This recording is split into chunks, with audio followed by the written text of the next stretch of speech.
Baik, Bapak Ibu, terima kasih atas kehadirannya ya, tepat waktu ya. Alhamdulillah sudah terkumpul 29 orang ya. Mungkin dengan saya dan host jadi 31 ya. Semoga nanti semakin malam semakin bertambah. Hari ini akan melanjutkan untuk pertemuan selanjutnya yaitu patofisiologi tentang sistem integumen ya. Jadi sistem yang paling berada di luar tubuh manusia ya. Yang nantinya kita akan membahas yang pertama, saya akan review sedikit anatomi fisiologi ya, walaupun Bapak Ibu mungkin sudah diberikan oleh dosen sebelumnya ya, mungkin ada anatomi fisiologi yang sudah diberikan mungkin oleh dokter ataupun oleh timnya Bu Wiwi ya. Nah, hari ini saya sedikit akan menyinggung ya supaya mengingatkan kembali tentang anatomi fisiologi dan ada beberapa nanti kelainan-kelainan yang bisa terjadi pada sistem integumen. Berikut juga nanti Bapak Ibu bisa mungkin mereview kembali ya pengalaman-pengalaman Bapak Ibu yang pernah mungkin bertemu dengan pasien-pasien dengan gangguan sistem integumen dan juga terkait dengan pengobatan yang Bapak Ibu lakukan ya, yaitu bekam ataupun KOP ya. Mungkin itu saja sedikit gambaran materi hari ini. Sebelumnya saya mau tanya dulu sama Bapak Ibu ya, sebelum saya lanjut kepada materi selanjutnya. Bapak Ibu masih ingat nggak apa sih itu sistem integumen atau kulit? Kira-kira ada yang terserah mau bagian apanya, mau menyebutkan fungsinya atau apapun, kira-kira ada nggak yang ingat tentang apa sih itu kulit? Silakan Bapak Ibu, boleh. Ya, monggo silakan dijawab Bapak Ibu. Silakan. Ini sistem yang paling mudah ya, paling gampang ya. Ayo siap Kak. Kita merasakan, kita bisa melakukan sesuatu, stimulus dari luar ya, itu termasuk salah satu fungsinya dari kulit ya. Jadi pastinya Bapak Ibu pasti tahu kulit itu apa ya. Silakan, ada yang mau menjawab? Nggak apa-apa, salah juga belajar ya. Ada Bu. Ayo silakan Pak Samsul ya. Pak Samsul. Ya Pak Samsul boleh, silakan Pak. Silakan Pak Samsul. Sistem organ yang membedakan, memisahkan, melindungi dan menginformasikan terhadap lingkungan sekitar. Oke, baik. Bagus sekali ya. Ya, jadi hampir sama ya dengan apa yang saya sampaikan tadi sedikit ya, dengan bahasa yang berbeda ya. Bagus Bapak Samsul. Oke, siapa lagi? Ibu-ibu? Ayo Bapak Ibu, ayo ibu-ibunya nih untuk coba menjawab. Salah nggak apa-apa Bu, nggak didenda gitu. Gratis. Saya lagi Bu. Pak Samsul lagi ya, silakan Pak Samsul lagi. Iya. Silakan Pak. Yaitu sistem organ yang terbesar yang mencakup kulit, rambut, bulu, sisik, kuku, kelenjar, keringat, dan produk lainnya. Terima kasih. Ya, betul sekali, bagus ya Pak Samsul ya. Oke, memang betul sekali tadi ya, kulit itu nggak cuma kita bahas kulit yang terlihat, mungkin yang kita ketahui ya, tapi juga hampir seluruh tubuh kita memang dibalut oleh kulit ya. Jadi disebutkan tadi ada rambut, ada kuku dan sebagainya. Nah, oke, kita lanjut ya. Mungkin sudah juga tenaga capek ya. Harian mungkin bekerja dan klinik ya. Jadi kita Assalamualaikum. Oh, maaf Bu dosen telat. Baik Bu Siti Alwani, silakan. Oke, silakan Ibu bergabung. Baik, tadi sudah disampaikan ya bahwa kulit itu adalah satu sistem ya, satu sistem yang jumlahnya mungkin atau bagian yang paling terbesar ya di tubuh kita yang melekat pada tubuh kita, dan itu merupakan lapisan paling luar yang melindungi dan juga berfungsi sebagai alat untuk menerima stimulus ya dari luar tubuh kita ya, kemudian bisa menginformasikan apapun yang ada di lingkungan ya, sehingga kita bisa menangkap sinyal-sinyal tersebut. Nah, sehingga kita bisa bereaksi atau berespon terhadap sinyal-sinyal tersebut. Nah, sistem itu juga disebut juga sebagai organ yang terbesar tadi yang sudah disebutkan oleh Pak Samsul, betul sekali ya. Tadi disebutkan ada kulit, rambut, bulu, sisik, ya, kuku, ya, termasuk di dalamnya kelenjar-kelenjar yang ada. Nah, ini merupakan ciptaan Allah yang luar biasa ya, bahwa kalau kita nggak punya kulit, bayangkan Bapak Ibu nggak punya kulit, coba wajah, tangan, kaki, apa Bapak Ibu bisa hidup? Ya, mungkin bisa hidup, tetapi banyak sekali masalah-masalah yang dihadapi ya, karena kita tidak lagi terlindung oleh kulit, sehingga langsung paparan sinar matahari, paparan debu, paparan bakteri atau mikroorganisme yang ada di sekitar kita itu pasti akan langsung kita hadapi ya, tanpa adanya perlindungan. Makanya kita bersyukur ya Bapak Ibu, kita dilapisi oleh kulit, walaupun kulit kita berbeda-beda, ada yang hitam, ada yang putih, tapi kita syukuri bahwa kulit itu pasti indah ya, ditempatkan di tempat Bapak Ibu, semua disesuaikan dengan kebutuhan yang diciptakan oleh Allah. Baik, juga pada manusia terdiri dari beberapa ya, di sini ada beberapa ahli juga yang mengatakan bahwa tadi hampir sama, ada kuku, kulit, rambut, kelenjar keringat dan sebagainya, dan juga merupakan pembatas antara lingkungan luar dengan dalam tubuh. Nah, Bapak Ibu bisa dilihat di sini ya, bahwa organ tubuh yang paling luas yaitu total berat tubuh sebanyak 7% adalah yang memegang peranan adalah kulit. Ya, bayangkan tadi yang saya bilang, kalau kulit itu tidak ada, pasti kita mudah sekali terpapar ya oleh bakteri ya, kemudian fisik ataupun sinar matahari, zat-zat kimia dan sebagainya, sehingga itu akan merusak organ-organ tubuh kita di dalamnya. Dan kulit juga terkenal sebagai barrier ya, atau memisahkan antara organ internal dengan organ eksternal ya. Jadi Bapak Ibu, kalau kita lihat orang nggak punya kulit, pasti organnya akan kelihatan semua ya, serem ya. Nah itu, jadi kita bayangkan aja kalau manusia nggak punya kulit, atau ada bayi lahir ya, kemudian kulitnya hanya sebagian menutupi bagian tubuhnya, itu luar biasa ya. Artinya kita makin bersyukur bahwa ternyata kulit itu sangat berarti buat kita. Nah, saya review juga sedikit ya, bahwa lapisan kulit dan bagian-bagiannya bisa kita lihat di sini ada 3 lapisan kulit. Mungkin Bapak Ibu seringkali nih ya, Bapak Ibu kan melakukan bekam ya ataupun kopiah.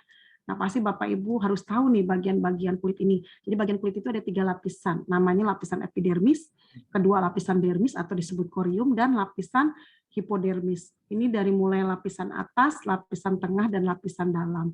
Jadi Bapak Ibu harus paham tentang lapisan-lapisan kulit, walaupun Bapak Ibu memiliki ilmu-ilmu yang sudah diajarkan oleh pengobat tradisional sebelumnya ya, seperti titik-titik ataupun daerah-daerah apa ya, mungkin Bapak Ibu yang lebih paham ya. Saya juga baru tadi sambil mendalami lagi, ternyata proses kop atau bekam itu riuh juga gitu ya kalau dipelajari secara teorinya ya. Kayaknya pada gampang, tinggal menentukan titik, kemudian kita tarik, kita pasang kop, kita tarik, atau kita lakukan sayatan dan kita tarik, kayaknya gitu aja. Ternyata titik-titik itu juga nggak boleh salah, dan bagaimana cara menyayatnya maupun apanya, mungkin itu tekniknya sama dengan di medis ya. Tapi Bapak Ibu harus tahu epidermis, dermis maupun hipodermis itu isinya apa sih, atau struktur itu ada apa aja di dalamnya. Nah, itu yang paling Bapak Ibu harus pahami. Nah, di sini kita bisa lihat bagian-bagian kulit yang tadi saya sudah sampaikan. Ada bagian yang namanya epidermis. Ini adalah bagian luar kulit ya. Di sini nanti ada bagiannya apa saja. Bisa kita lihat ya, ada helai rambut, kemudian ada folikel rambut, dan ada kelenjar. Di sini kelenjar minyak, ini nanti bagiannya di dermis. Kita lihat yang epidermis dulu. Dan kemudian ada pori-pori kulit. Nah, pori-pori kulit ini kita tahu ya fungsinya untuk mengeluarkan keringat ya, ataupun penguapan yang terjadi di dalam tubuh kita. Nah, seperti itu. Jadi kita tahu bahwa ini adalah lapisan epidermis. Kemudian kita masuk ke dalam lapisan tengah, yaitu lapisan dermis. Di sini terdiri dari kelenjar minyak ya, kemudian ada beberapa saraf ya, dan otot-otot serta kelenjar, dan ada juga vena ya. Nah, kemudian di sini ada corpuscula Pocini. Nanti kita bisa lihat di slide berikutnya, atau nanti Bapak Ibu bisa buka buku ataupun anatomi fisiologi sebelumnya. Kemudian di sini ada hipodermis. Hipodermis ini terdiri dari jaringan lemak dan arteri atau pembuluh darah ya, yang membawa darah yang mengandung oksigen dan zat-zat makanan. Kalau pembuluh vena ini adalah zat-zat yang membawa hasil dari metabolisme dan sisa-sisa metabolisme. Oke, Bapak Ibu, ya bisa kita lihat jelas ya. Jadi lapisan epidermis, dermis, dan hipodermis. Nah, ini potongan-potongan dari tadi ya yang sudah saya sampaikan, mungkin bisa dilihat dari dimensi, di sini mungkin 3 dimensi ya, dari samping ya atau dari depan. Ini bisa kita lihat epidermis di sini ya, namanya disebut juga kulit ari ya, kulit yang pertama kali bertemu atau berpapasan atau bersentuhan dengan udara luar ya. Kemudian dermis ini lapisan kulit jangar disebutnya ya. Jadi dia berada di antara epidermis dengan hipodermis. Dan yang ketiga yaitu hipodermis tadi ini kalau kita lihat dari belah samping seperti ini ya, terdiri dari ini lapisan-lapisan lemak di bawah kulit ya. Jadi di sini juga mengandung saraf-saraf ataupun neuron ya yang akan menghantarkan beberapa fungsinya ya, di mana misalnya pada saat kita terpapar udara panas, udara dingin, nah kulit itu akan memberikan respon kepada tubuh kita sehingga kita harus bagaimana. Contohnya aja misalkan Bapak Ibu mungkin kita masak ya, kemudian panas mengenai bagian di tangan kita, pasti kita nggak mungkin mendekati panas itu, refleks pasti tubuh kita akan menjauhi panas. Nah itu adalah kerja daripada serabut-serabut saraf yang ada di kulit kita ya. Jadi dia akan sensitif terhadap perubahan fisik yang ada di sekitar lingkungan kita. Kemudian di sini ada kelenjar keringat ya. Kemudian di sini ada beberapa otot ya, otot untuk penegak rambut. Nah, ini adanya di bagian dermis ya. Kalau di bagian hipodermis ini hanya lapisan lemak saja ya. Baik, nanti kita bisa lihat potongan-potongan lagi tadi dari mulai epidermis, dermis dan hipodermis ya atau subcutaneous. Nah, ini bisa kita lihat lapisan-lapisannya ya. Nah, mungkin Bapak Ibu pada saat melakukan bekam atau kop, Bapak Ibu pasti tahu ya lapisan mana yang Bapak Ibu lakukan bekam basah atau kop kering ya. Nah, sampai untuk kop basahnya itu sampai sejauh mana penyayatan tersebut. Nah, itu pun harus betul-betul diperhatikan ya, karena bagian-bagian kulit kalau kita buat sayatan juga kita harus perhatikan bagaimana dia harus kita lakukan desinfektan ya, atau kita mencegah supaya tidak terjadi infeksi. Jadi sebelum di kop ataupun sebelum dibekam, Bapak Ibu harus membuat atau menghapus hamakan daerah tersebut ya, misalkan dengan alkohol ya atau dengan antiseptik lainnya, sehingga pada saat Bapak Ibu membuat sayatan itu tidak akan membuat infeksi pada bagian kulit ya, seperti itu. Nah, hal-hal itu harus diperhatikan ya. Nah, kita bahas sedikit tadi epidermis ya. Epidermis ini adalah lapisan kulit paling luar ya, yang pasti ini akan banyak bertemu dengan lingkungan-lingkungan luar ya, merupakan lapisan yang tipis ya, berukuran 0,1 mm ya, dan juga ini pada daerah-daerah yang bisa kita lihat ya, daerah kelopak mata, pipi, dahi, perut, dan telapak tangan. Nah, itu adalah epidermis ya. Kemudian epidermis ini melekat erat pada dermis karena dia memang satu kesatuan ya, hanya bagian-bagian itu terpisah oleh lapisan-lapisan tersebut. Ini dia akan memperoleh zat-zat makanan dan cairan antar sel ya dari plasma yang merembes melalui dinding kapiler dermis di dalam epidermis. Tadi kita bisa lihat ada pembuluh-pembuluh darah yang berada di kulit yang tadi saya sampaikan bahwa arteri-arteri tersebut akan membawa oksigen dan makanan yang akan diabsorpsi oleh bagian epidermis maupun dermis sehingga itu bisa dijadikan sebagai suplai makanan untuk kulit. Oke, kemudian epidermis ini tersusun atas beberapa sel. Yang pertama adalah sel melanosit. Nah, melanosit ini merupakan penghasil melanin.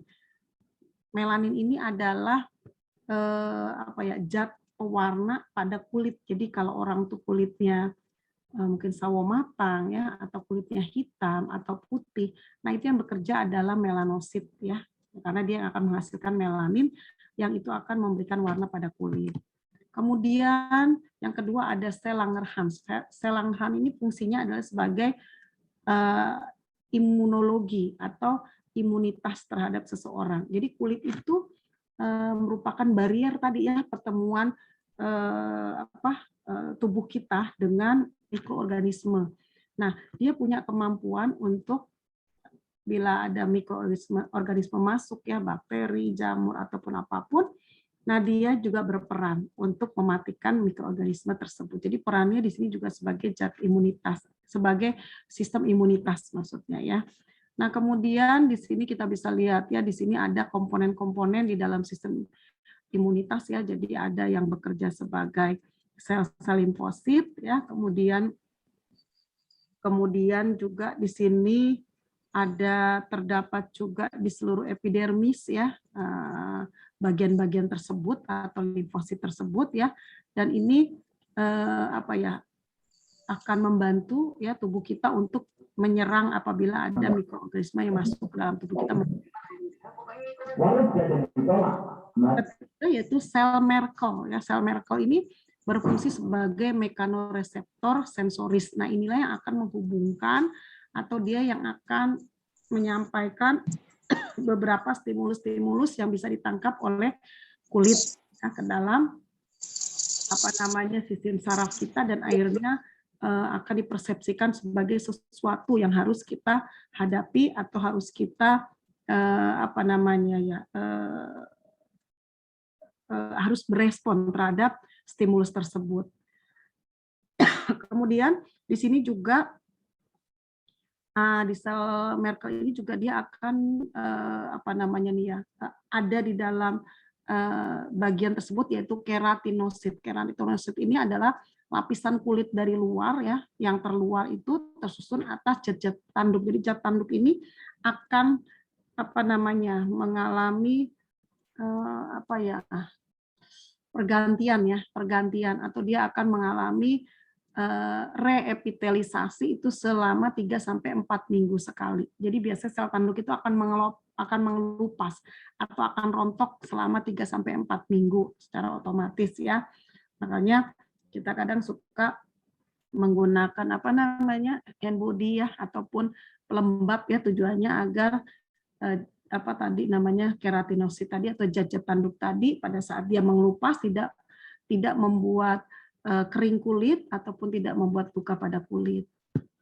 Nah, pada lapisan epidermis juga di sini ada 5 lapisan kulit lainnya ya yang tersusun, yaitu ada yang namanya lapisan tanduk yang tadi ya, keratinosit tadi, kemudian yang kedua stratum lucidum, yang ketiga granulosum, dan yang keempat spinosum. Ya nanti Bapak Ibu kalau bingung nggak apa-apa ya, nanti dibaca saja, karena Bapak Ibu pentingnya yaitu tadi ya, bahwa kulit ini berfungsi sebagai apa, kemudian nanti ada beberapa gangguan-gangguan pada kulit yang Bapak Ibu harus paham ya, bahwa ini gangguannya apakah serius, apakah gangguan ini bisa diatasi dengan sederhana ataupun dengan pengobatan-pengobatan yang harus atau lebih kompleks ya. Nah, itu yang paling penting ya. Kalau untuk bagian-bagian ini Bapak Ibu bisa istilahnya sekedar tahu gitu ya, atau di dalam bahasa Inggrisnya nice to know gitu ya. Jadi sekedar tahu boleh. Kalau mau didalami juga boleh. Itu lebih baik lagi ya. Nah, ini lapisan-lapisan dari epidermis yang tadi saya sudah sampaikan. Jadi di dalam epidermis ternyata ada lapisan-lapisan juga, yaitu tadi ada stratum corneum, lucidum, granulosum, dan sebagainya. Ini nanti bisa kita lihat di sini fungsi-fungsinya. Jadi kalau yang namanya tadi lapisan tanduk yang tadi kita sudah bahas sebelumnya, ini sifat lapisannya adalah berupa sel gepeng ya, tanpa inti, dengan sitoplasma yang dipenuhi keratin ya, keratinosit tadi. Jadi sel-sel ini akan mengelupas selama 3-4 minggu. Jadi kalau dihitung-hitung sebulan sekali mengelupas ya lapisan tanduk. Nah, kalau pada lansia biasanya lapisan tanduk ini agak tebal ya, agak tebal, makanya dia biasanya di bagian kaki, di bagian tangan, atau di bagian-bagian yang tebal itu kalau pada lansia akan jelas ya. Mungkin kalau untuk usia-usia yang muda tidak terlalu jelas karena memang tidak terlalu tebal lapisan tersebut. Nah, kemudian stratum lucidum. Ini merupakan lapisan gepeng yang tidak berinti, dan lapisan ini banyak terdapat pada telapak tangan dan kaki. Jadi kalau kita mau lihat lapisan lucidum itu adanya di telapak tangan dan kaki kita ya, bagian epidermis. Kita bisa lihat bahwa lapisan tersebut kan bersifatnya terang atau jernih ya. Nah, dia tipis ya, kemudian bisa terlihat ya bagian epidermis tersebut. Bisa mungkin ada yang berwarna merah, ada yang bintik-bintik, dan seterusnya. Kemudian stratum granulosum. Nah, ini pada stratum ini terdapat granula lamella. Ini yang mengeluarkan materi perekat antar sel yang bekerja sebagai penyaring selektif terhadap masuknya materi asing. Jadi stratum ini adalah mendeteksi ya mikroorganisme atau benda-benda asing yang masuk ke dalam tubuh kita melalui kulit. Jadi sifatnya ini adalah sensor ya. Jadi kalau misalnya ada yang tidak bagus, tidak baik, atau itu merupakan musuh, nah tadi sistem imun di dalam sistem integumen tadi akan berfungsi untuk mematikan mikroorganisme tersebut. Kemudian stratum spinosum. Nah ini kalau pada sajian mikroskop ya itu tampak mempunyai tonjolan sehingga tampak seperti duri yang disebut spinadan, terlihat saling berhubungan dan di dalamnya terdapat fibril sebagai intercellular bridge ya atau sel-sel spinosum saling terkait dengan filamen. Nah ini di dalam stratum ini merupakan ada kerekatan antara sel dan melawan efek-efek abrasi. Jadi di dalam stratum awal tadi ya dari stratum lucidum ya stratum yang zat tanduk dan sebagainya sampai dengan spinosum ini saling merekat, saling berhubungan satu dengan lainnya dan akhirnya inilah yang akan mempertahankan kulit agar kulit tidak rusak ya atau kulit akan tetap menyatu, itu namanya stratum spinosum. Kemudian bagian yang kedua yaitu dermis, tadi epidermis ya, kita sudah tahu tadi epidermis ada stratum-stratum, kemudian kita masuk ke lapisan dermis atau lapisan bawah epidermis atau lapisan tengah kulit ya. Di sini penyusun utamanya adalah kolagen. Jadi kalau kita kita cubit bagian kulit kita itu kan ada yang kenyal-kenyal ya atau elastisitas kulit kita masih bagus karena adanya tadi zat-zat kolagen yang ada di lapisan dermis. Dia akan membentuk bagian terbesar kulit dan akan memberikan kekuatan atau struktur kekuatan pada bagian dan struktur dari kulit itu sendiri. Sehingga kalau kita cubit dia akan kenyal dan ini akan memberikan kekuatan pada kulit ya. Makin lama usia kita menua ya fleksibel ini semakin berkurang ya. Jadi bisa kita lihat artinya kekenyalan dan kekendurannya dari kulit itu. Kemudian ini punya ketebalan yang bervariasi ya. Lapisan ini kalau kita dilihat paling tipis itu yang di bagian punggung ya, karena oleh bagian punggung kita cubit memang tidak ada ketebalan yang dibandingkan bagian-bagian lainnya. Kemudian dermis juga bersifat ulet tadi yang saya sampaikan ya, jadi kenyal ya, ulet, elastis dan berguna untuk melindungi bagian kulit di bawahnya yaitu hipodermis ya.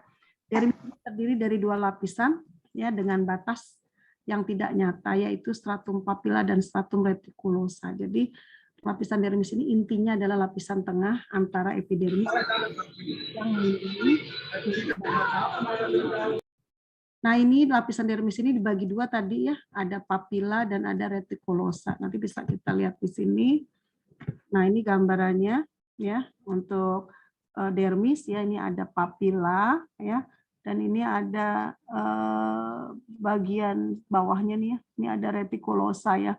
Jadi intinya dia adalah bagian tengah ya yang melindungi lapisan hipodermis. Dan ini akan memberikan kekenyalan ataupun elastisitas dari kulit ya. Jadi kalau kita pegang nih, kalau kita cubit ini masih kenyal dan masih kuat, masih kencang, itu berarti elastisitas kulit kita baik. Tapi kalau kita lihat pada pasien-pasien mungkin yang di rumah sakit yang mengalami diare ya, nah ini kalau kita cubit seperti ini, kita lepas dia tidak akan kembali cepat, dia akan kembalinya lama. Nah itu berarti elastisitas kulitnya sedang tidak baik atau kondisi buruk. Nah, kalau terjadi pada lansia, yaitu memang karena lansia ini kan penurunan dari lapisan dermis tadi ya, khususnya kolagennya akan menurun. Nah, itu akan membuat dia elastisitasnya semakin menurun ya. Jadi kalau kita tarik dia tidak akan kembali cepat ya. Jadi kembalinya agak lambat. Nah, itu adalah lapisan dermis. Kemudian ini stratum papila tadi ya. Ini menghasilkan salah satu bentuk tadi kolagen ya yang membuat kekenyalan pada kulit kita baik. Kemudian untuk retikulosa ini lebih banyak pembuluh darah ya, pembuluh getah bening dan saraf ya, karena memang ini sudah hampir masuk ke bagian dalam. Kalau sudah semakin ke bawah itu memang di situ kan tadi sudah ada ya, ada vena ya, kemudian ada arteri dan di akhir ada jaringan-jaringan lemak ya. Kalau kita lihat dari gambar pertama. Oke, nah terus kita masuk ke bagian dalam yaitu hipodermis ya. Hipodermis ini adalah lapisan kulit paling bawah ya atau paling dalam ya. Itu disebut namanya fascia superficial. Karena apa? Karena jaringan pengikat ini kita kenal sebagai jaringan pengikat longgar. Komponennya di sini adalah lemak ya. Karena di sini ada lapisan yang namanya adiposa ya, terdapat susunan lapisan subkutan yang menentukan mobilitas kulit di atasnya. Jadi ini sebetulnya bantalan ya, bantalan kulit ya, agar bila terjadi cedera atau terjadi luka atau terjadi trauma pada kulit bagian luar, dia akan menjadi bantalan sehingga organ yang di dalamnya itu akan terlindungi. Jadi itu fungsi dari hipodermis. Kemudian pada daerah perut, lapisan ini akan mencapai ketebalannya lumayan tebal ya, sekitar 3 cm. Pada kelopak mata, pada penis dan pada skrotum ini tidak mengandung lemak ya. Jadi lapisannya memang sangat tipis dan bahkan kadang-kadang tidak terlihat jelas antara dermis dan hipodermis, tapi walaupun seperti itu tetap lapisan itu ada ya, tapi nggak sejelas dari bagian kulit ataupun bagian tangan kita ataupun bagian betis ya, itu bisa kita rasakan lapisan hipodermis. Nah, kemudian fungsi kulit apa ya? Kalau kita lihat tadi dari epidermis kulit bagian luar, dermis kulit bagian tengah dan hipodermis bagian dalam, kita bisa tahu ternyata yang pertama adalah fungsi kulit adalah termoregulasi. Kenapa dikatakan termoregulasi? Karena ternyata yang namanya kulit itu bisa mengeluarkan panas tubuh kita, yaitu berupa penguapan hasil dari metabolisme yang terjadi di dalam tubuh kita. Jadi panas tubuh kita keluar melalui kulit. Makanya Bapak Ibu, kalau tubuh kita terjadi demam ya, ataupun suhu tubuhnya tinggi ya, kenapa kita harus minum banyak ya, kenapa kita harus menggunakan pakaian yang tipis ya, kenapa kita harus minum, kemudian menggunakan pakaian tipis dan apalagi dia tuh kaya anaknya. Dan hal itu karena apa? Karena tadi ya, karena panas tubuh itu akan keluar melalui kulit sehingga banyak terjadi penguapan. Jadi air minum yang kita minum ya itu juga akan membantu panas tubuh melalui selain melalui air kemih juga melalui keringat. Makanya kenapa orang demam itu harus banyak minum dan harus menggunakan pakaian tipis, tadi penyerapan keringat itu akan sangat mudah ya, dan juga itu tidak akan membuat kita tidak nyaman ya dengan adanya pakaian tipis tadi. Nah, karena tadi itu ya kulit akan mengeluarkan keringat ya berupa hasil dari metabolisme tubuh kita. Dan di sini merupakan proses yang namanya difusi molekul air ya. Nah, jadi Bapak Ibu, kita tahu fungsi kulit yaitu termoregulasi ya. Di sini kita bisa lihat bahwa ternyata kulit itu sangat luar biasa ya, dari fungsinya bisa mengeluarkan tadi penguapan atau panas tubuh yang terjadi di dalam tubuh kita. Kemudian proteksi, tadi sudah saya sebutkan di awal bahwa kulit ternyata sebagai sistem imunitas. Jadi bagaimana proses kalau ada mikroorganisme ataupun benda asing masuk ke dalam tubuh kita, yang pertama yang dihadapi adalah kulit, sehingga kulit akan melakukan pekerjaannya, yaitu dia akan berhadapan langsung dengan mikroorganisme tadi, sehingga pada saat mikroorganisme masuk ke dalam kulit, kulit akan melakukan proteksinya ya, sehingga organisme yang masuk kemungkinan bisa mati dan kemudian juga bisa lolos ya, tergantung pada jenis mikroorganisme tersebut. Ya kalau nanti lolos ya dia akan berhadapan lagi dengan sistem imunitas berikutnya selain kulit. Kemudian fungsi absorpsi, bahwa kulit juga sangat memiliki kemampuan absorpsi ya, sehingga ini tergantung pada tebal tipisnya kulit ya, sehingga dia juga bisa tadi ya menjaga keseimbangan tubuh ya dengan hidrasi, yaitu pengeluaran keringat ataupun pengeluaran zat-zat toksin dari tubuh melalui keringat tadi ya. Kemudian dia juga mengatur kelembapan ya dan juga metabolisme. Nah, hal-hal ini dilakukan ya oleh fungsi tadi kulit ya, baik epidermis, dermis maupun hipodermis. Nah, kemudian fungsi ekskresi. Ekskresi ini yaitu mengeluarkan zat-zat ya yang tidak berguna bagi tubuh tadi melalui keringat. Kalau kita lihat keringat itu isinya ya atau hasilnya kan yaitu yang pertama adalah NaCl ya atau garam ya. Jadi kalau kita suka merasakan atau kita suka cium ya, pasti bau keringat kita kan asam ya. Asam kemudian kecut ya. Kalau mungkin kita cicipi itu rasanya asin ya karena memang mengandung NaCl. Jadi penguapan yang terjadi pada tubuh kita ya tadi yang dikeluarkan berupa garam yang berlebihan dari tubuh kita, kemudian asam urat. Jadi Bapak Ibu kalau Bapak Ibu punya pasien yang pemeriksaan labnya mungkin banyak mengandung asam urat, itu anjurkan aja banyak minum ya. Pertama, karena dia akan terbuang melalui urin dan dia akan melakukan penguapan melalui keringat sehingga itu bisa akan terbuang ya zat-zat tersebut. Dan amonia. Amonia ini adanya biasanya kan di air kemih. Nah, itu pun di keringat juga dia ada ya mengandung amonia atau NH3 kalau nggak salah rumus kimianya ya. Nah, zat-zat tadi itu keluar dari tubuh memang seharusnya dikeluarkan karena itu kalau dia tertahan di dalam tubuh itu akan membuat racun pada tubuh kita ya. Jadi makanya biarlah keringat itu banyak keluar, itu berarti tubuh kita bagus sekali ya prosesnya sehingga sisa metabolisme ataupun zat-zat racun yang bagi tubuh kita bisa keluar melalui keringat. Makanya olahraga ini sangat penting ya. Kemudian lapisan sebum ini berguna juga untuk melindungi kulit karena lapisan sebum ini kan mengandung minyak ya. Jadi artinya dia melindungi kulit kita sehingga kulit kita itu tidak kering ya. Kemudian bisa menahan air yang berlebihan sehingga kulit tidak menjadi tadi kering ya. Nah, itu fungsi dari kulit yang ketiga. Kemudian fungsi persepsi. Kalau persepsi ini kaitannya dengan fungsi neurologi, fungsi dari sistem persarafan. Tadi kan ada ya di bagian-bagian antara dermis dengan hipodermis itu ada serabut-serabut saraf. Nah, itu tujuannya tadi untuk menghantarkan stimulus ya atau rangsang dari luar ya, itu akan sampai pada tubuh kita melalui kulit. Di situ ada yang namanya nociceptor. Nociceptor ini adalah serabut-serabut kulit kita yang akan menerima stimulus dari tubuh kita sehingga kita bisa melindungi diri kita ya. Kemudian fungsi pembentukan pigmen atau pembentukan warna kulit ya. Jadi kalau fungsi kulit itu salah satunya itu pemberi warna ya, pemberi warna pada masing-masing individu ya.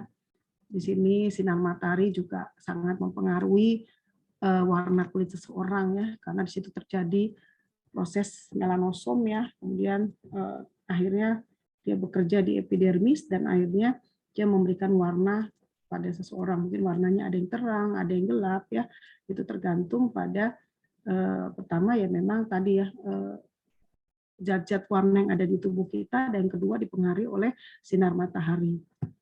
Kemudian fungsi keratinasi tadi ya keratinosit jadi selaput tanduk ya. Nah, ini tadi sudah dijelaskan. Kemudian berikutnya selain kulit ada rambut tadi mungkin tadi Pak Samsul juga sudah mengatakannya selain kulit kita juga punya rambut. Kita langsung aja. Rambut di sini strukturnya ada medula, ada korteks, dan ada kutikula. Jadi bisa dilihat ini lapisan-lapisan dari rambut ya. Jadi kita bisa lihat di sini ini kan rambut ini adanya tadi ya di epidermis ya. Nah ini yang lebih jelasnya lagi gambar yang kedua. Nah di sini. Jadi ini bagian struktur dari kulit ya. dan juga ditumbuhi rambut. Jadi bisa kita lihat bagian-bagian korteks itu bagian yang tengah ya, medula itu bagian intinya, dan kutil ini bagian luarnya ya dari struktur rambut kita. Kemudian medula di sini bagian tengah rambut yang longgar terdiri dari 2-3 lapis sel kubis ya, disebutnya sel kubis. Ini berisi udara ya, bulu halus pendek jenis bulu roma, sebagian rambut kepala dan sebagian rambut pirang tidak mempunyai medula. Sel-sel sering mengandung pigmen dan keratin, dan ini termasuk keratin lunak. Jadi di bagian medula. Medula itu adalah bagian tengah rambut ya, tadi yang kita sudah lihat. Kemudian bagian korteks ini adalah bagian utama rambut yang terdiri dari sel gepeng. Jadi ini akan membentuk keratin keras ya. Ini tersusun sejajar ya, dengan granula pigmen terdapat di dalam dan di antara sel-sel. Dan ini rambut hitam karena mengandung pigmen ya. Kalau pigmennya berkurang berarti biasanya dia akan berambut pirang, dan bahkan tidak ada pigmen akan berwarna putih ya. Pada pasien-pasien yang yang mengalami gangguan pigmen kulit ya, nah itu biasanya rambutnya akan berwarna putih atau ya putih ya tanpa warna rambut.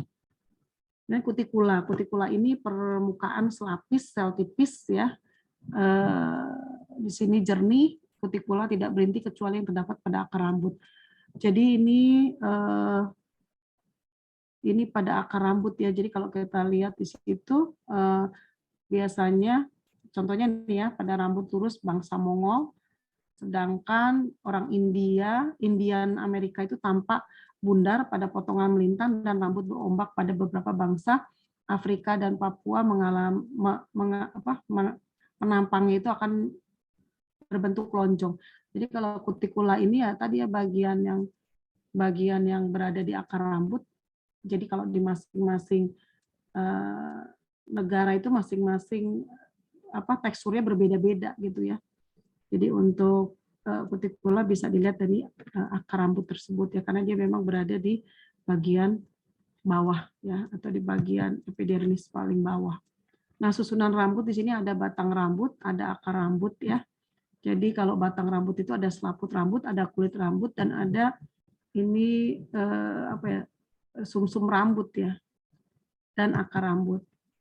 Oke, ini next aja untuk rambut ya. Nah, fungsinya melindungi kulit dari pengaruh buruk ya. Bisa di situ ada alis mata ya, itu juga melindungi ya agar debu ataupun mikroorganisme ataupun air yang datang dari bagian atas itu tidak langsung masuk ke mata ya, tapi dia melalui alis dan rambut ya, sehingga kenapa orang harus ada rambut dan alis itu semua ada fungsinya ya. Kemudian menyaring udara pada hidung juga ya. Rambut di bagian hidung juga itu sangat baik, selain untuk pengatur suhu juga untuk menyaring debu atau udara yang kotor dan pendorong penguapan keringat. Indra peraba juga sangat sensitif ya. Oke, kita lanjut.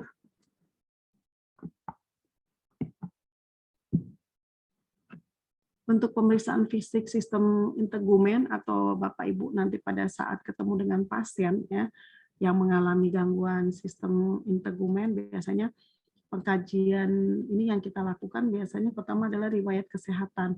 Apakah pasien tersebut pernah mengalami sakit yang sama ya, atau pernah mengalami trauma, atau juga punya keluarga atau kerabat yang mengalami hal yang sama. Itu yang perlu kita tanyakan. Dan yang kedua yaitu kita lakukan pemeriksaan kulit ya, misalkan warnanya bagaimana, kemudian warnanya itu normalnya mungkin kalau kulit di bagian bibir ya, itu harusnya berwarna merah muda, ataupun kulit di bagian telapak tangan nggak boleh berwarna pucat ya, jadi minimal harus berwarna merah muda. Kemudian kalau di bagian mata ya, itu ada nggak ikterus ya, ataupun ada nggak warna kuning ya di bagian mata ya, kalau itu berarti ada gangguan atau mungkin ada bilirubin yang meningkat ya di dalam darah. Kemudian tekstur kulit itu yaitu turgor kulit tadi, bagaimana kekenyalannya. Waktu itu kita waktu pemeriksaannya biasanya kita akan lakukan seperti mencubit bagian tangan tersebut atau bagian kulit ya. Nah, itu dia akan kembali selama kurang dari 3 detik, berarti turgor kulitnya baik ya. Kalau dia agak lambat, lebih dari 3 detik atau lebih dari 5 detik, berarti ada turgor kulit yang tidak atau kurang baik. Kemudian suhu tinggi. Suhu itu kalau misalkan tinggi berarti di sini ada vasodilatasi. Berarti pada pasien demam itu biasanya kulit akan berwarna kemerahan. Berarti terjadi yang namanya vasodilatasi pembuluh darah kulit. Sedangkan untuk pasien yang mengalami dingin ya atau suhunya rendah, itu biasanya dia akan mengalami vasokonstriksi di bagian kulit. Berarti pembuluh darahnya mengkerut atau mengecil ya. Nah, kemudian kita periksa kelembaban. Bagaimana kelembabannya? Apakah normal ataukah kering dan bau biasanya ya. Di sini bau menandakan mungkin ada tadi ya misalkan bau amoniaknya terlalu tinggi. Berarti di sini bisa kadar amoniak tubuh pasien tersebut berarti meningkat. Nanti kita lanjutkan dengan pemeriksaan urin ya. Jadi kalau kadar amoniaknya juga sangat tinggi berarti ada sesuatu terjadi gangguan pada organ misalnya ginjal ya. Seperti itu. Kemudian nah di sini ada jenis-jenis lesi pada kulit ya. Bisa nggak coba saya besarkan? Oh, coba bisa nggak saya besarkan? Tapi kadang kalau dibesarkan suka dia nggak mau ini, nggak mau slide-nya nggak mau berubah. Coba kita coba dulu ya. Nah ini jenis lesi kulit yang mungkin Bapak Ibu nanti sering jumpai, yaitu bula ya. Bula ini istilahnya lepuh ya. Nah ini lepuh biasanya sebabnya karena terbakar atau kena air panas ya Bapak Ibu. Oke, ini jenis kulit bula. Ini kelihatan nggak Bapak Ibu? Berubah nggak slide saya? Kelihatan, Bu. Bu. Oh, Kelihatan. berubah. Kelihatan. Tapi berubah maksudnya ya berubah ya? Nggak Ya, tetap. jadi besar, Bu. Agak besar.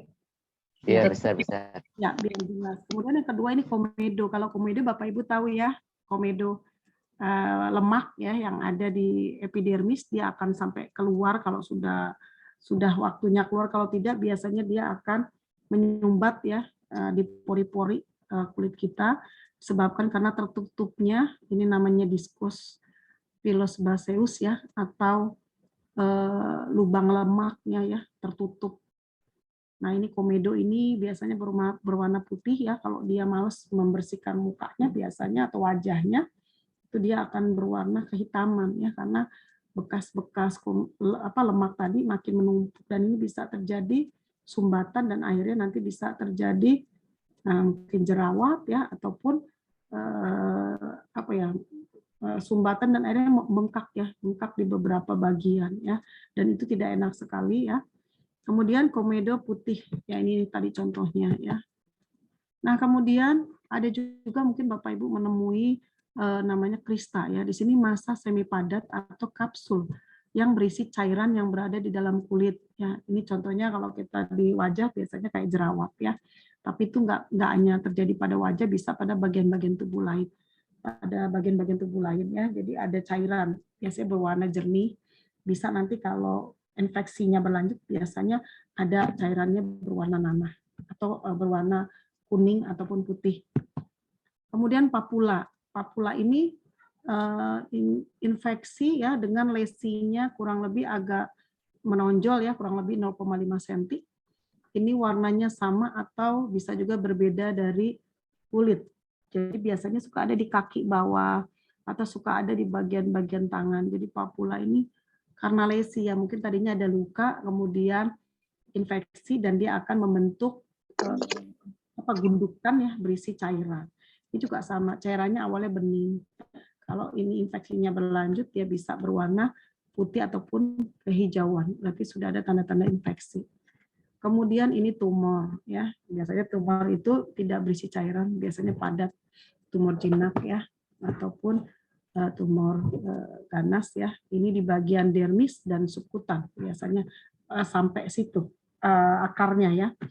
Kemudian vesikel. Nah, vesikel ini biasanya pada cacar air ya. Ini permukaan kulit agak naik, berbatas jelas ya, berisi cairan dengan diameter kurang dari 0,5 cm. Kalau tadi lebih itu kan papula ya. Kalau vesikel itu rada tipis ya. Nah, ini biasanya terjadi pada cacar air. Nah, kemudian untuk lesi-lesi ini kita apa ya? Sebelum kita melakukan diagnosa ataupun belum kita melakukan tindakan, biasanya kita harus periksa dulu, periksa pandang itu kita observasi dulu ya, jenis lesinya seperti apa, warnanya ya, warna kulitnya seperti apa, dan mungkin cairannya atau lesinya sendiri ya, mengeluarkan cairan atau tidak, atau cairannya itu berwarna seperti apa, misalnya jernih ataupun sudah hijau ataupun bercampur darah. Kemudian kalau sudah kita lakukan palpasi ya, untuk palpasi ini biasanya kita menggunakan handscoon atau sarung tangan ya. Kemudian kita raba ya, mungkin lembab atau kering. Kemudian kita cubit apabila terkait dengan turgor ya. Kalau misalnya seperti tadi ada vesikel, ada papul dan sebagainya, kita nggak perlu lakukan pencubitan di daerah tersebut ya. Kemudian kita kembalikan lagi, kita kecilkan lagi. Resiko, mungkin ini ya tadi ya, resiko terapi bekam terhadap integumen ya. Oke, sebelum saya sampaikan ini, coba saya mau tanya dulu sama Bapak Ibu. Bapak Ibu di sini semuanya adalah terapis ya, untuk bekam atau kop? Iya, Bu. Mungkin ada yang umum. Oh, ada yang ya, tapi Iya, Bu. oke, kebetulan karena Iya, Bu. tidak ada ya terapi bekam atau kop. Kira-kira Bapak Ibu, saya tanya dulu sama Bapak Ibu. Bapak Ibu kalau melakukan bekam ataupun kop, kan ada kering, ada basah tuh. Coba disampaikan kalau bekam atau kop kering itu kan tadi sudah belajar tuh. Itu bagian kulit yang mana dan bagaimana prosesnya? Coba dijelaskan satu orang dulu. Ya, silakan Bapak Ibu, satu orang Ya. untuk menjawab.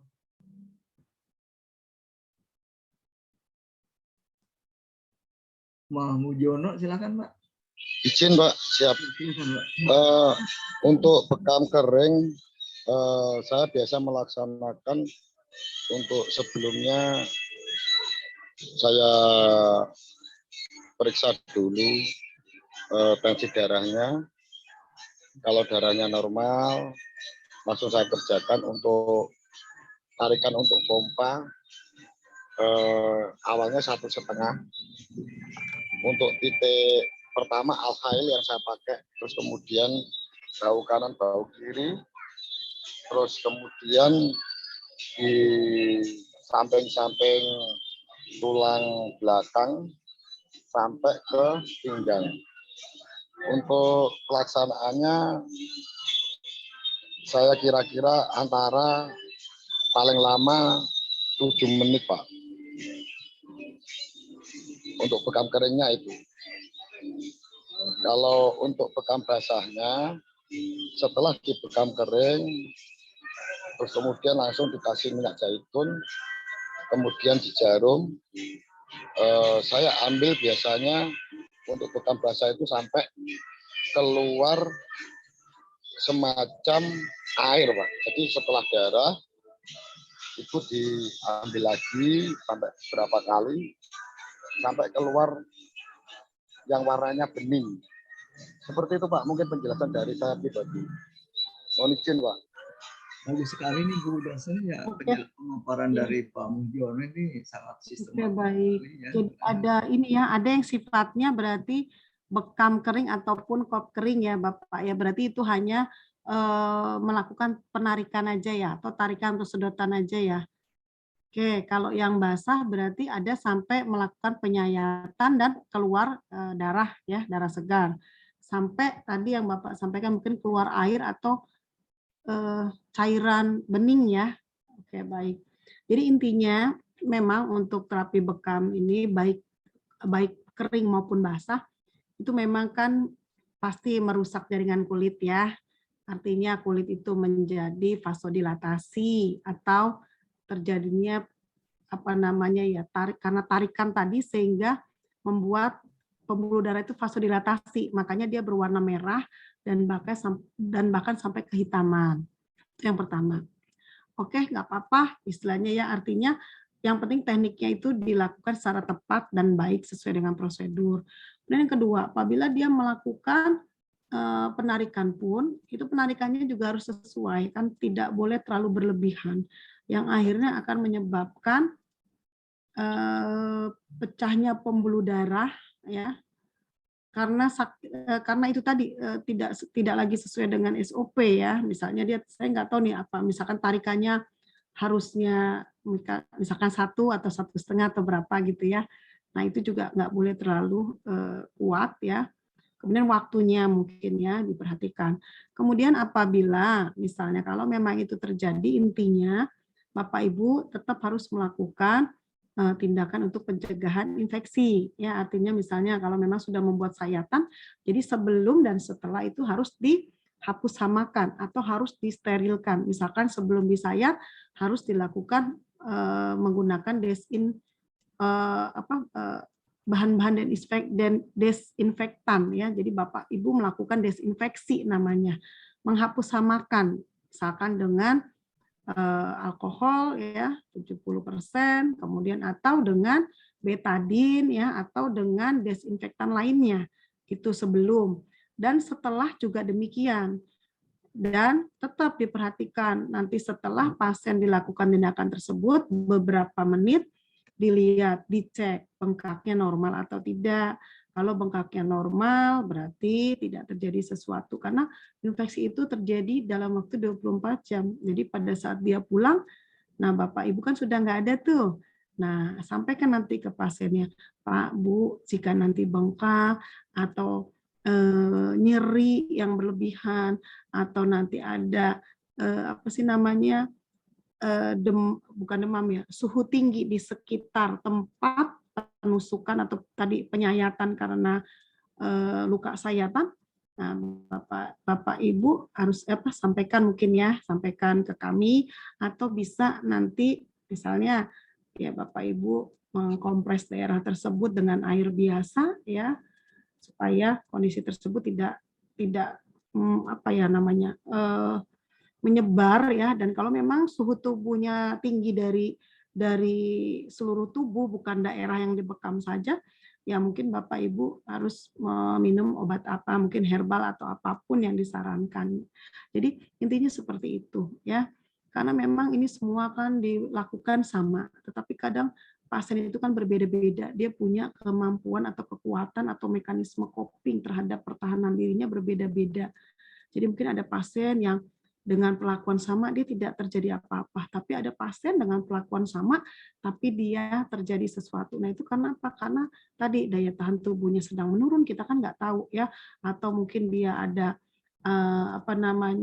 penyakit-penyakit lain yang menyertai. Nah itu yang paling penting Bapak Ibu harus menyampaikan hal itu kepada pasien sehingga dia tahu apa yang harus dilakukan saat di rumah ya. Atau misalkan disampaikan setelah bekam ini nanti akan bengkak sedikit, akan tidak nyaman, akan apa, itu disampaikan nanti dilakukan, misalkan Ibu kasih aja tadi minyak zaitun atau apa dan sebagainya. Jika bengkaknya berlebihan, nyerinya berlebihan, dan sudah ada demam di sekitar itu, berarti itu adalah tanda-tanda infeksi. Nah itu yang harus Bapak Ibu sampaikan dan berikan tindakan apa yang bisa dilakukan. Ya. Kemudian tadi cara penanganannya ya Bapak Ibu harus menggunakan teknik desinfeksi atau menggunakan desinfektan ya atau menghapus samakan daerah yang akan dilakukan sayatan. Kemudian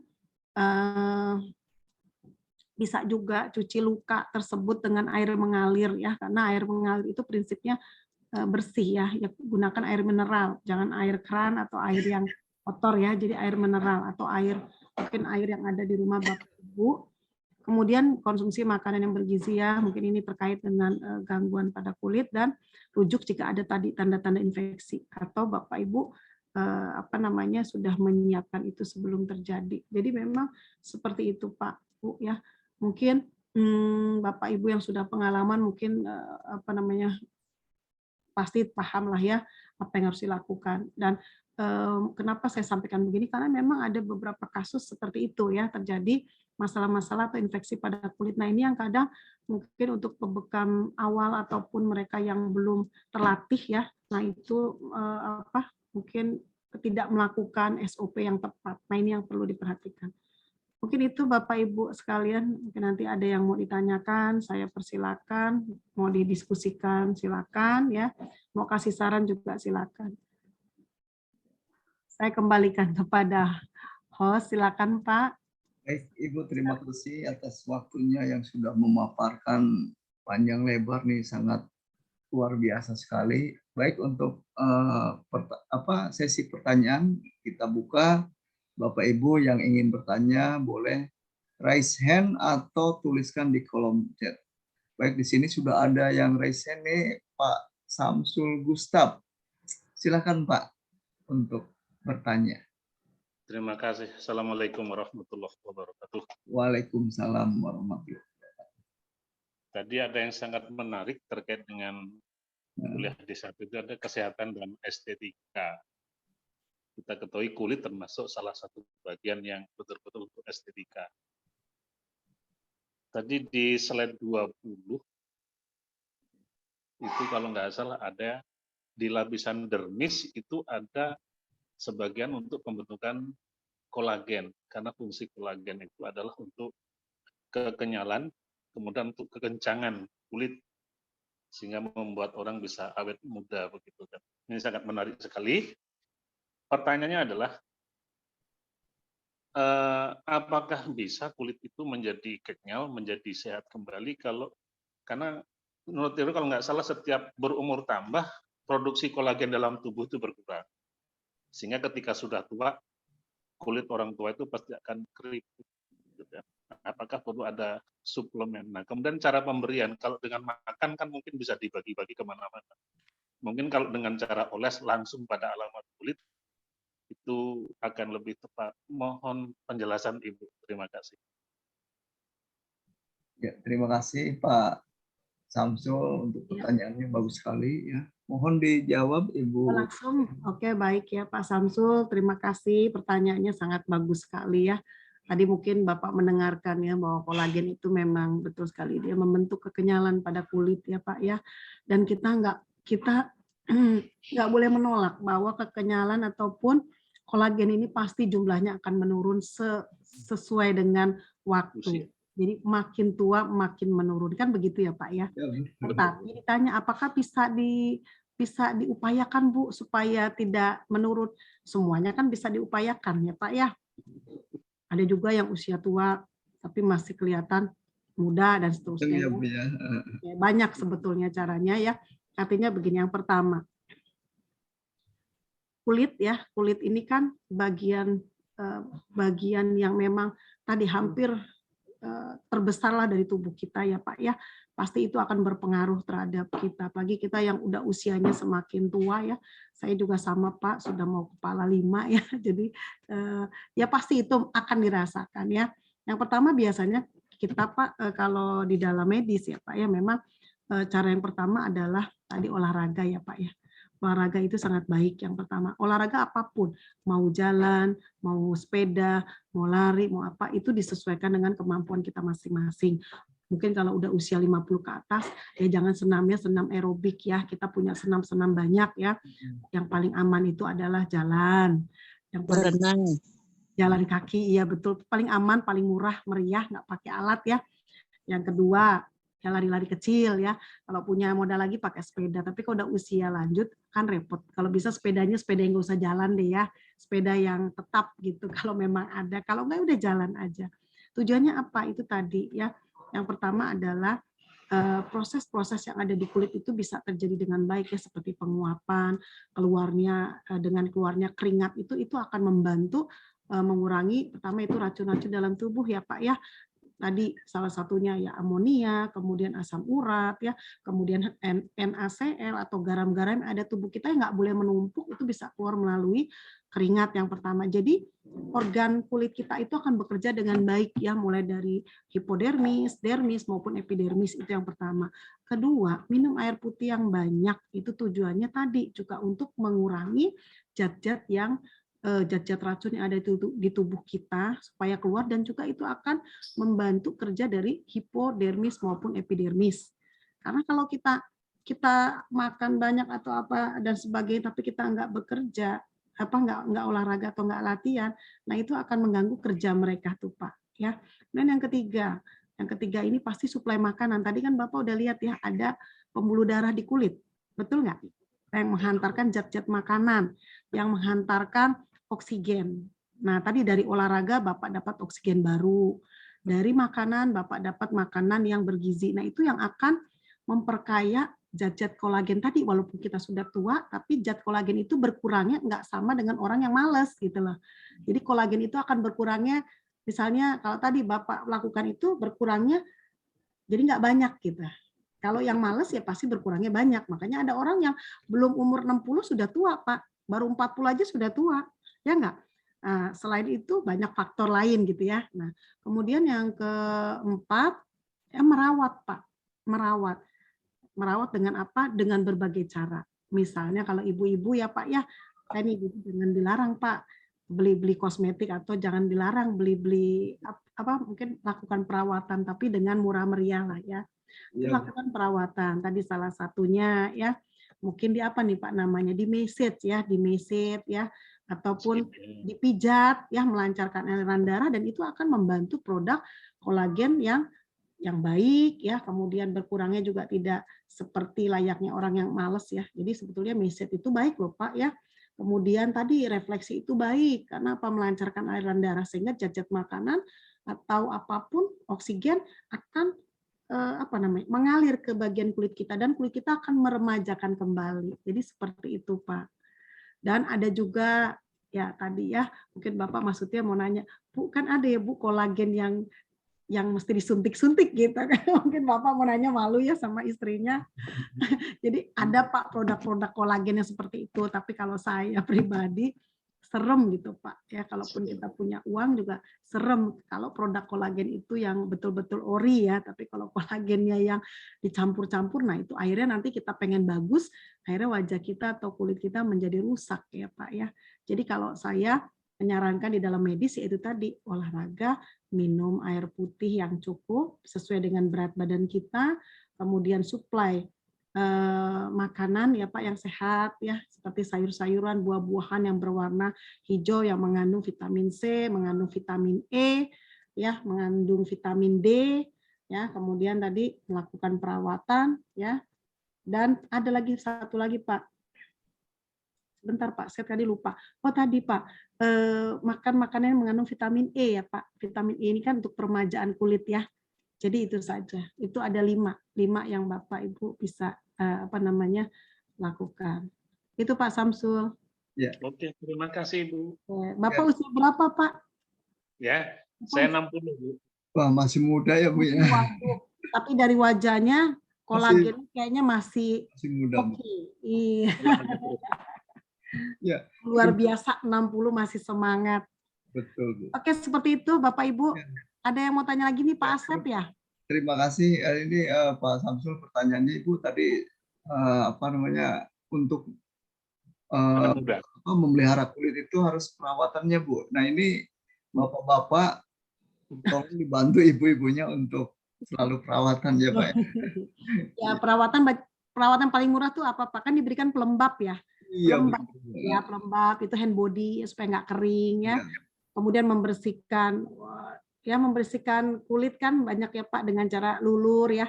Lulur itu nggak harus mahal ya kan, bisa dibuat ya dari tepung beras ya, kemudian dari kunyit atau dari cangkang telur ya, macam-macam. Mungkin kalau zaman sekarang orang malas bikin ya sudah beli ya, itu lulur ya. Pertama ya mengeluarkan ini kulit-kulit ari ya yang ada di epidermis supaya itu, kemudian zat-zat tanduk, dan juga tadi peremajaan kulit. Seperti itu Pak. Supaya istrinya awet muda ya Pak ya. Ini canggih-canggih udah Pak kayaknya nih. Ya, ini ada Bu Siti Nurrohma ya, dan seterusnya. Baik Bu, untuk pertanyaan selanjutnya ini Pak Asep Aminuddin. Silakan Pak Asep. Ya Pak Asep. Ya, baik Bu. Terima kasih pada Bu dosen dan Pak Moderator yang telah memberi kesempatan pada saya untuk bertanya. Ini Bu, tadi kan Ibu menjelaskan itu ada melanin ya. Melanin itu adalah zat warna untuk ya yang ngasihkan warna kulit itu ya. Nah, ini kan kalau misalkan ada seperti perawatan kulit, seperti ada lulur atau gimana, apakah itu memang bisa mendukung terhadap proses itu melanin tersebut? Kemudian kan kalau misalkan faktanya, fakta di setiap daerah itu kan misalkan orang Papua, kemudian ada orang luar negeri. Kulitnya itu kan beda-beda Bu, ada yang maaf ya, ada yang hitam, putih, kemudian ada yang gimana lah, sawo mata dan sebagainya. Itu kan misalkan kalau memakai obat-obatan untuk pemutih kulit itu kadang-kadang ada yang cocok, ada juga yang enggak gitu. Nah itu seperti apa Bu ya? Ini pertama. Yang kedua, ketika terjadi penyakit pada kulit Bu ya. Kalau paling susah itu penyakit eksim Bu. Ya eksim kalau saya ini anak saya juga ini udah beberapa tahun itu eksim. Itu memang diberi obat apapun misalkan, atau misalkan saya pakai obatnya dari Cina, obat Cina, itu obat BL. Memang seminggu setelah itu sembuh, ada lagi, sembuh ada lagi. Itu seperti apa? Apa ada yang salah seperti apa gitu, Bu? Ya, itu mungkin saja, Bu. Terima kasih. Ya. Terima kasih Pak Asep, silakan Ibu untuk Baik, menjawab. terima kasih Pak Asep, pertanyaannya bagus sekali ya. Tadi zat warna kulit ya, atau melanin ya. Itu kan masing-masing manusia tuh kan diberikan warna berbeda-beda ya, tergantung ya, ras itu atau gennya. Jadi kalau bapak gennya putih ya pastinya putih ya, gennya campur. Itu kan ada, kalau kita belajar dulu di biologi itu ada hukum Mendel.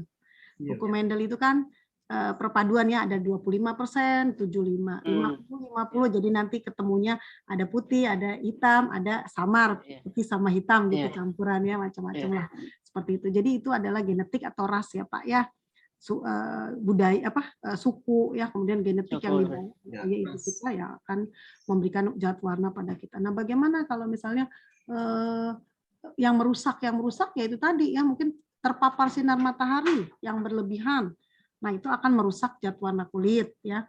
Dan yang kedua, obat-obatan tadi yang Bapak sampaikan bahwa obat-obatan juga itu akan merusak zat warna kulit ya Pak ya. Kan obat-obatan sekarang kita juga nggak tahu ya apakah obat-obat itu benar nggak ori atau nggak berbahaya pada wajah kita, karena biasanya obat-obat pemutih itu memang mengandung merkur. Ya, merkur ini kita tahu ya, dia adalah karsinogen. Zat karsinogen, zat yang bisa menyebabkan kanker ya. Jadi kok Bu bisa ya Bu? Ya bisa, karena kan dia dimasukkan ke dalam kulit. Kulit itu kan ada pori-porinya tadi kan. Nah, menyerap ke dalam tubuh dan akhirnya masuk pada pembuluh darah dan dia akan dibawa oleh tubuh kita, seluruh tubuh ya. Entah di mana nanti dia nempelnya, lamanya di situ dan akhirnya terpaparnya zat tersebut ya bisa mengakibatkan kanker ya. Ya bisa kanker kulit ataupun kanker-kanker pada organ lainnya. Ya, jadi seperti itu Pak Asep.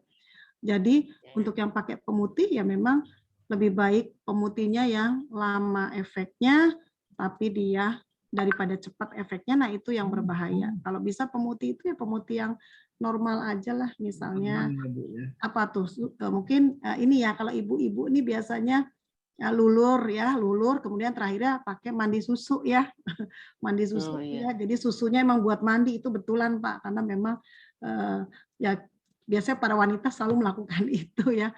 Kalau saya karena kita nggak pernah ke salon ya, kita mandi susu sendiri aja biasanya ya.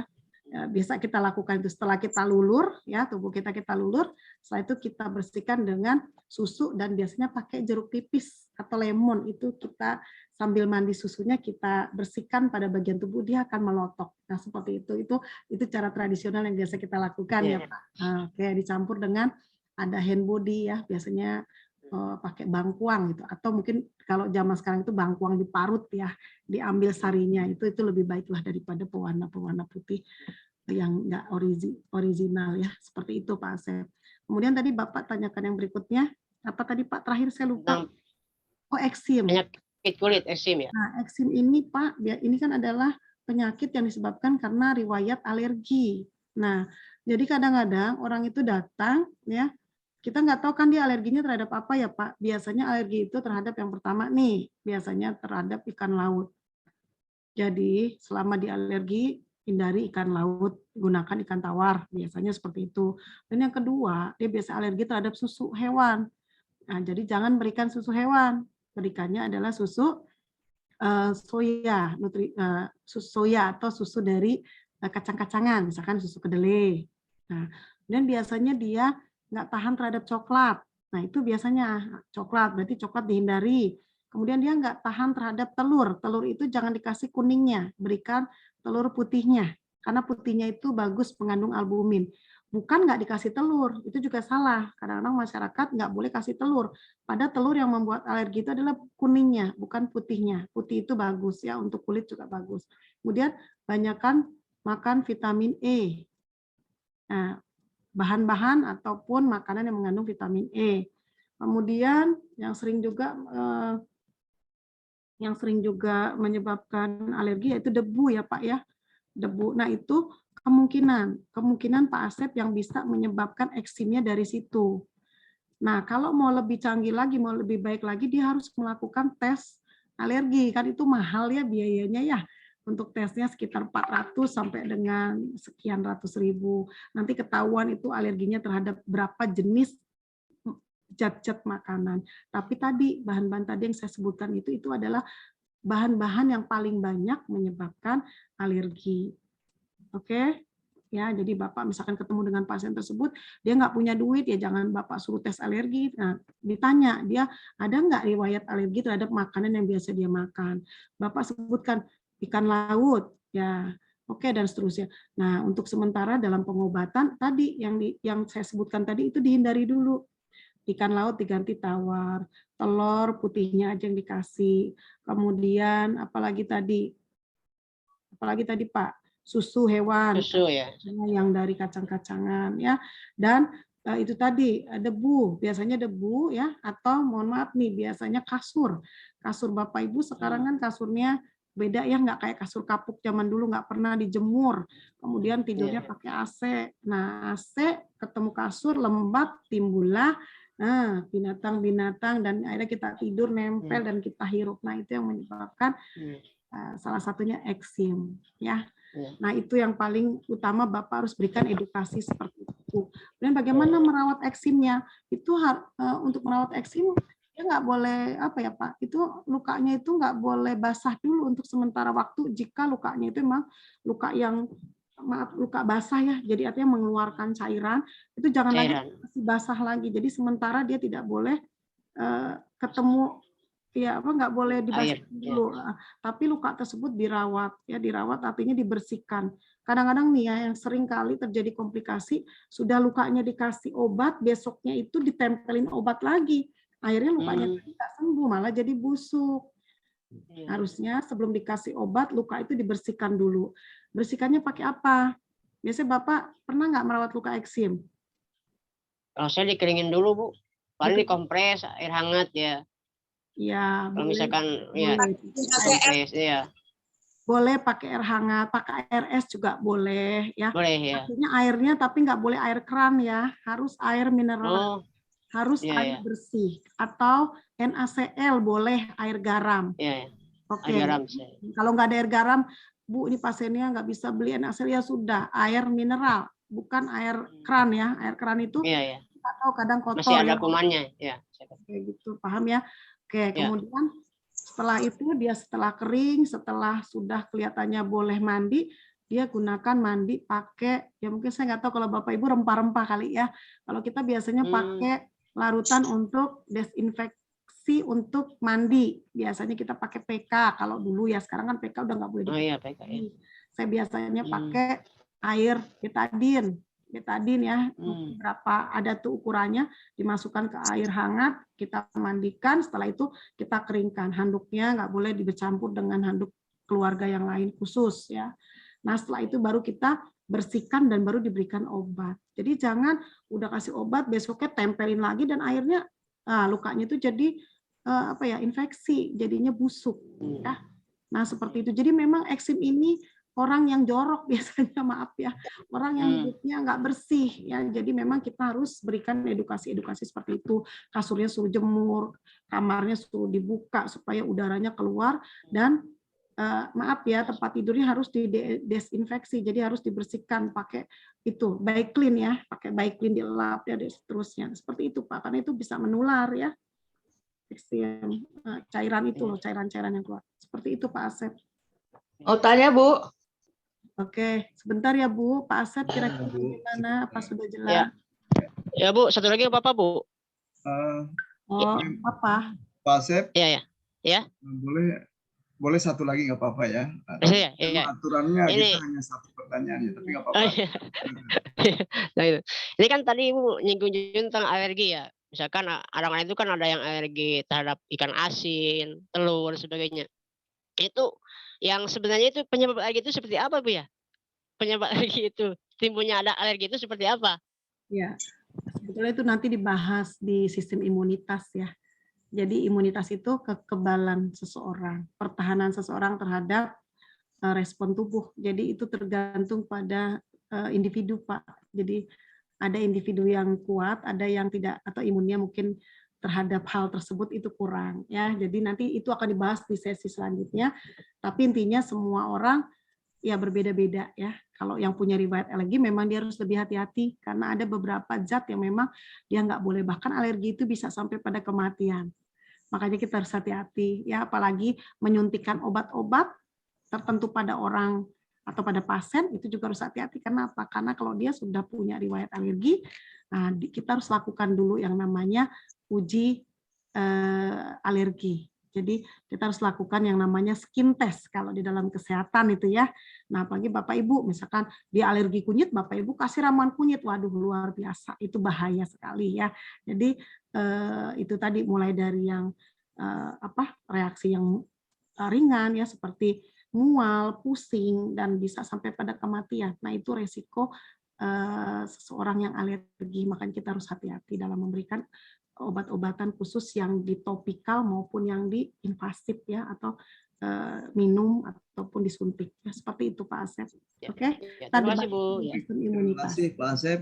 Bu dosen, ini ada pertanyaan, ada yang sudah raise hand, ini Bu Kesi. Bagi yang mau bertanya silakan raise hand atau tuliskan di kolom chat ya. Oke, gitu ya. Kita lihat di sini sudah dari tadi ini Bu Kesi Astuti sudah raise hand. Silakan Bu Astuti. Bu Astuti ya, Kesi Astuti. Silakan. Halo Bu Kesi. Halo. Halo, selamat malam Bu dosen. Malam, silakan Bu. Maaf mau nanya nih kan, saya itu kalau minum air itu biasanya pengen muntah, jadi nggak bisa minum air banyak gitu deh. Terus kalau untuk mengetahui berapa banyak air yang harus kita minum itu bagaimana ya Bu? Apa sesuai usia, berat badan atau tinggi badan ya? Baik Bu Kesi. Untuk kebutuhan cairan kan kurang lebih 1,5 sampai 2 liter ya Bu ya. Tapi Ibu ini aja pakai berat badan aja. Berat badan kali 2 liter. Oh, berat badan kali 2 liter. Ya, dapatnya berapa Ibu? Berat badan, kalau nggak salah nanti rumusnya ya Bu ya, coba saya inikan ya Bu. Biasanya nanti kaitannya sama berat badan. Kalau nggak salah kali 100% gitu loh, dapat berapa berat ya. Coba nanti ya Bu, saya buka ya rumusnya ya. Iya, berarti berat badan kali 100% gitu ya, Bun? Karena 1,5 sampai 2 liter itu kan ada yang berat badannya kurus, ada berat badan yang gede gitu loh, ya itu rentang ya Bu ya. Jadi berat badan Ibu masing-masing. Jadi mungkin saya kebutuhannya 1,8, mungkin ada yang Bapak atau Ibu kebutuhannya 2 liter, ada yang kebutuhannya 1,5. Jadi semua itu tergantung berat badan atau luas permukaan tubuh. Oke Bu, terima kasih dapat dimengerti. Ya, ini sambil saya baca pertanyaan di chat ya Pak. Wajah kalau sudah dibersihkan masih timbul jerawat itu disebabkan karena apa? Oke, jerawat itu kan timbul bukan hanya karena tertutup komedonya ya, pori-porinya oleh komedo tadi atau lemak-lemak kulit ya. Ini bisa juga disebabkan oleh zat makanan, nutrisi atau makanan yang Bapak Ibu makan. Mungkin makanan yang Bapak Ibu makan ini banyak mengandung lemak ya, sehingga itu akan merangsang banyaknya produk-produk lemak yang disebabkan karena makanan yang dimakan, dan itu akan banyak berproduk dan kemudian jumlahnya cukup besar, cukup banyak, dan akhirnya produk dari lemak wajah ini juga meningkat dan akhirnya bertemu dengan debu ya, ataupun ya apa namanya kotoran-kotoran ya yang menempel pada wajah kita, dan itu akan menyebabkan sumbatannya juga semakin apa namanya banyak ya Bapak Ibu, sehingga memang perlu apa namanya dibersihkan secara rutin. Kemudian kalau memang sudah dibersihkan masih timbul jerawat, ya itu memang ada juga faktor turunan ya. Jadi artinya memang ada beberapa jerawat yang memang diturunkan ya. Jadi penyebabnya juga entah dari mana ya. Kemudian juga bisa dari makan makanan yang terlalu apa ya mengandung apa merangsang ya, terlalu apa sih pedas ataupun panas ya, yang menyebabkan juga tadi itu ya bermasalah pada sirkulasi di dalam apa namanya pembuluh darah yang ada di sekitar wajah ya. Jadi yang paling penting sih sebetulnya kalau jerawat ini tadi ya membersihkan aja. Kalaupun dia ada tetap jerawat, tapi dia akan hilang kok Bapak Ibu, karena jerawat itu ya apa ya, ya namanya juga wajah ya. Pasti kita akan suatu ketika pasti akan terpapar ya, kecuali Bapak Ibu mungkin menggunakan masker setiap saat dan mungkin ya tidak selalu bersentuhan dengan udara kotor ya, kalau masih pakai mungkin kayak kita pakai motor atau kita di jalan raya pakai bus dan sebagainya, memang pastinya itu kita akan pasti terpapar. Yang penting kalaupun sudah ada jerawat itu dirawat dengan baik, nanti akan kembali lagi, karena kalau ngilangin jerawat itu memang susah ya, tergantung misalkan Bapak Ibu kan jenis wajahnya juga atau jenis kulitnya bisa berminyak ataupun kering ya, nah itu juga bisa mempengaruhi timbulnya jerawat. Oke, kemudian ada lagi, saya jawab dulu ya Pak yang ada di kolom chat. Ya, di Ibu Magdalena, ini pertanyaannya, masalah kelainan pigmen pada kulit, apakah dapat disembuhkan? Dan bagaimana cara mencegah penyebaran dari kelainan pigmen itu sendiri? Ya, mohon dijawab. Ya, memang ini agak susah ya Bu ya, karena memang ini biasanya sudah bawaan ya, artinya apa? Sudah secara genetik dibawa oleh seseorang.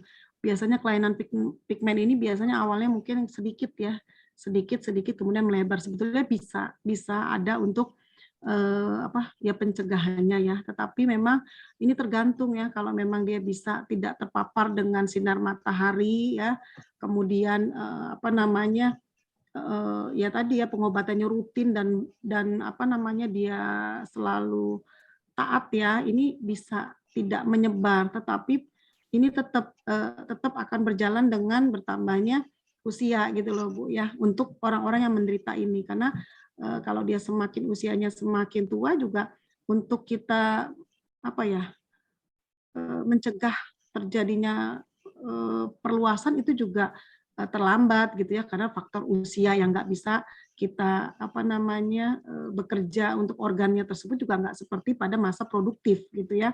Jadi sebetulnya kalau untuk pigmen ini sangat kecil ya, sangat kecil sekali untuk kesembuhan ya, karena memang ini biasanya penyakit ini pertama bisa karena bawaan, yang kedua ini biasanya sering terpapar atau sering terkena radiasi ya, sehingga merusak pigmen kulit. Jadi misalkan dia bekerja dengan bahan atau alat yang bisa menyebabkan radiasi dan itu akan menyebabkan kerusakan pada pigmen kulit. Jadi jawabannya seperti itu ya Bu. Jadi selama dia terpapar ya pastinya dia akan beresiko untuk nggak bisa kembali dengan baik. Nah selama dia usianya juga semakin muda, dia bisa dilakukan pencegahan, tapi dengan tadi ya harus dengan tekun dan harus betul-betul mengikuti apa sih arahan ataupun dari pengobat tersebut ya. Kemudian ya pencegahannya kalau misalkan untuk kita ya, kita emang nggak boleh terlalu apa ya terpapar sinar matahari ya, karena sinar matahari untuk waktu-waktu tertentu kan memang berbahaya untuk kulit kita. Makanya kenapa kita harus pakai sunscreen, kenapa kita harus pakai pH sekian untuk wajah kita, untuk kulit kita ya. Misalkan kita berada di pantai, kita berada di kolam, ataupun kita berada di dalam ruangan, itu masih aman dengan SPF sekian ya. Tapi kalau untuk di pantai segala macam itu SPF-nya kan memang agak tinggi ya, tujuannya tadi untuk melindungi pigmen-pigmen kulit. Jadi seperti itu, makanya kita penting untuk menggunakan pelembab ataupun sunscreen ya, supaya tadi menjaga kerusakan pada pigmen kulit. Kemudian siapa lagi nih? Oke. Pertanyaan dari Bapak Akmal ini Bu. Oh iya, Ya. apa Pak pertanyaan? Ya, Bu dosen mau tanya, kalau wajah sudah dibersihkan terus masih timbul jerawat, Oh tadi sudah Pak. terus Pak Akmal. Sudah tadi di atas juga ditanya gitu. Oh, Yang sudah. jerawat tadi sudah iya. Sudah, baik, ya kita Dari lanjutkan. Dari makan makanannya ya yang tidak mengandung lemak ya. Kemudian apa namanya apa tadi jenis kulitnya ya Pak. Mungkin jenis kulitnya dia memang jenis kulit yang apa namanya berminyak. Memang kalau udah berminyak itu nggak mungkin nggak jerawatan, itu pasti. Mungkin berapa minggu dia bersih, berapa minggu lagi dia itu nggak apa-apa Pak. Tapi ya wajah berjerawatan ini kan berisiko untuk awet muda ya dibandingkan berwajah kering. Jadi bersyukur dengan apa yang ini, yang penting dijaga terus supaya kalaupun ada jerawat kecil nggak apa-apa. Yang penting jangan dikopek-kopek ya. Saya juga kadang suka iseng kopek-kopek jerawat ya, akhirnya kadang meninggalkan sisa. Kalau udah ada sisa-sisa jerawat, sibuk cari itu apa lidah buaya. Kalau udah pakai lidah buaya hilang lagi, gitu ya. Kalau sekarang sudah ada aloe vera yang jadi ya. Kalau zaman dulu belum ada pakai lidah buaya gitu ya. Yang tradisional ya Bu ya.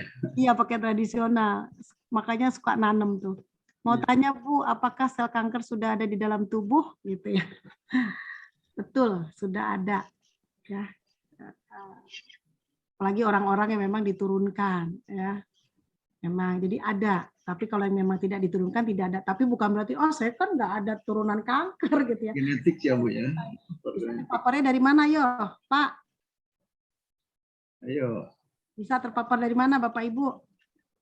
Makanan. Makanan. Terus apa lagi? Kontak langsung Ibu. Minuman. Minuman, betul. Terus kontak langsung dengan apa? Radiasi HP juga. Ya betul, banyak di lingkungan kita ini banyak karsinogen yang bisa menyebabkan kanker ya. Walaupun kita nggak punya bakat untuk kanker, tapi zat-zat itu ada di sekitar kita dari makanan.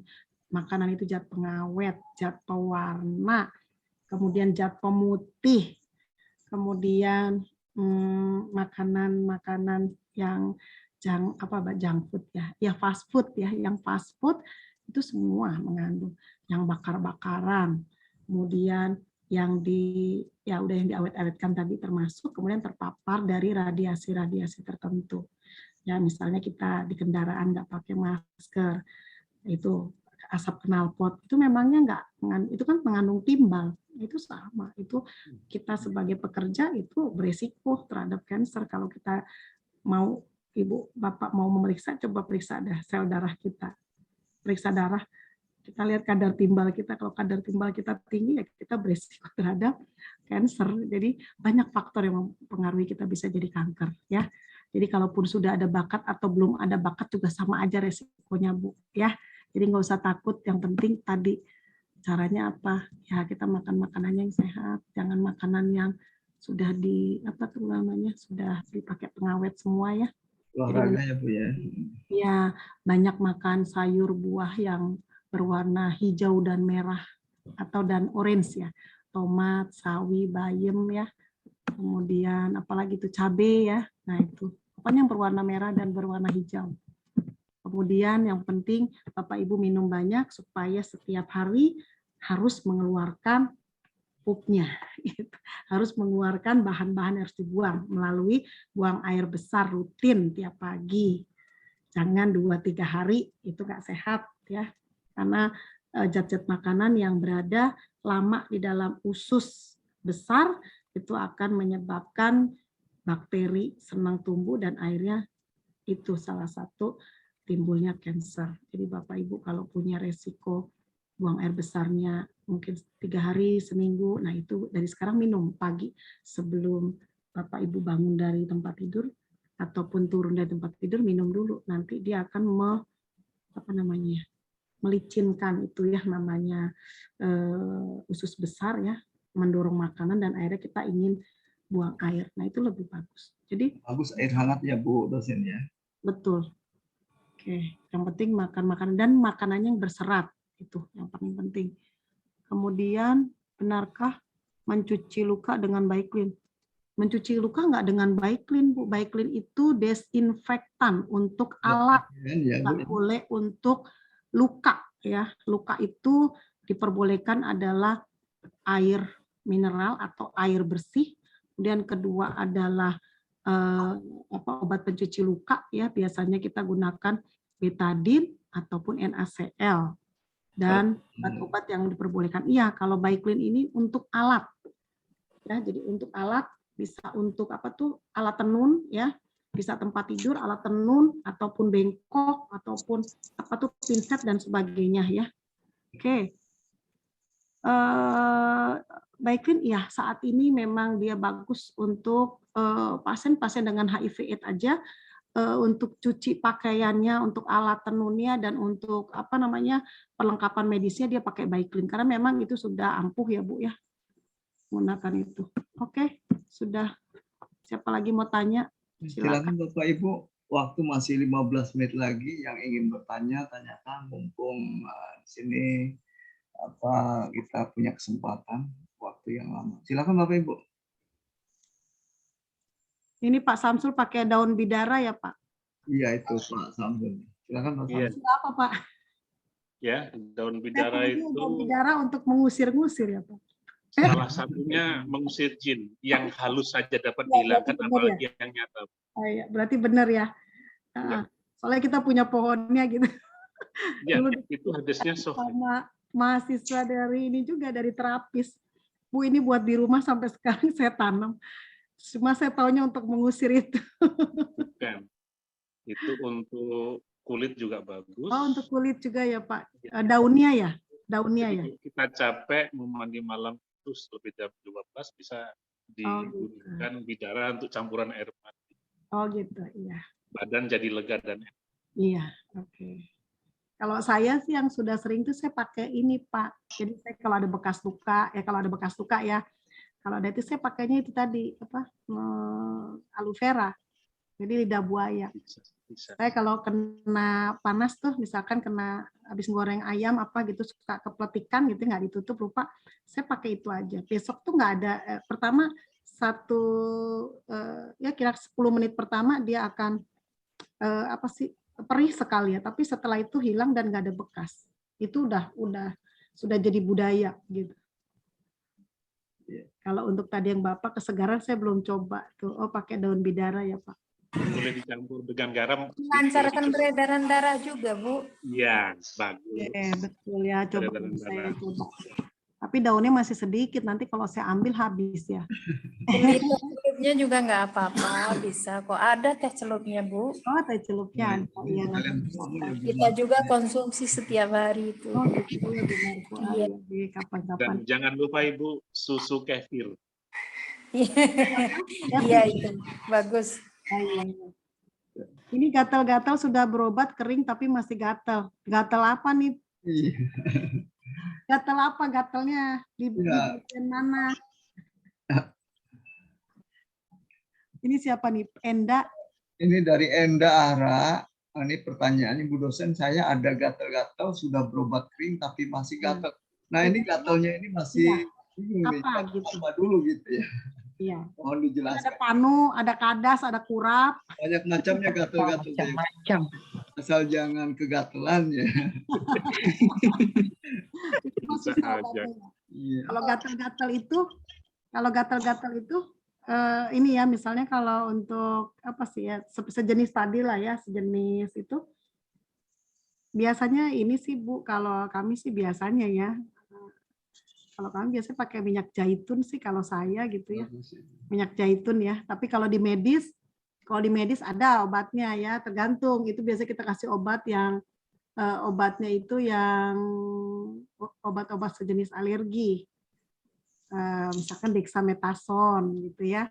Dexa atau apalagi ya?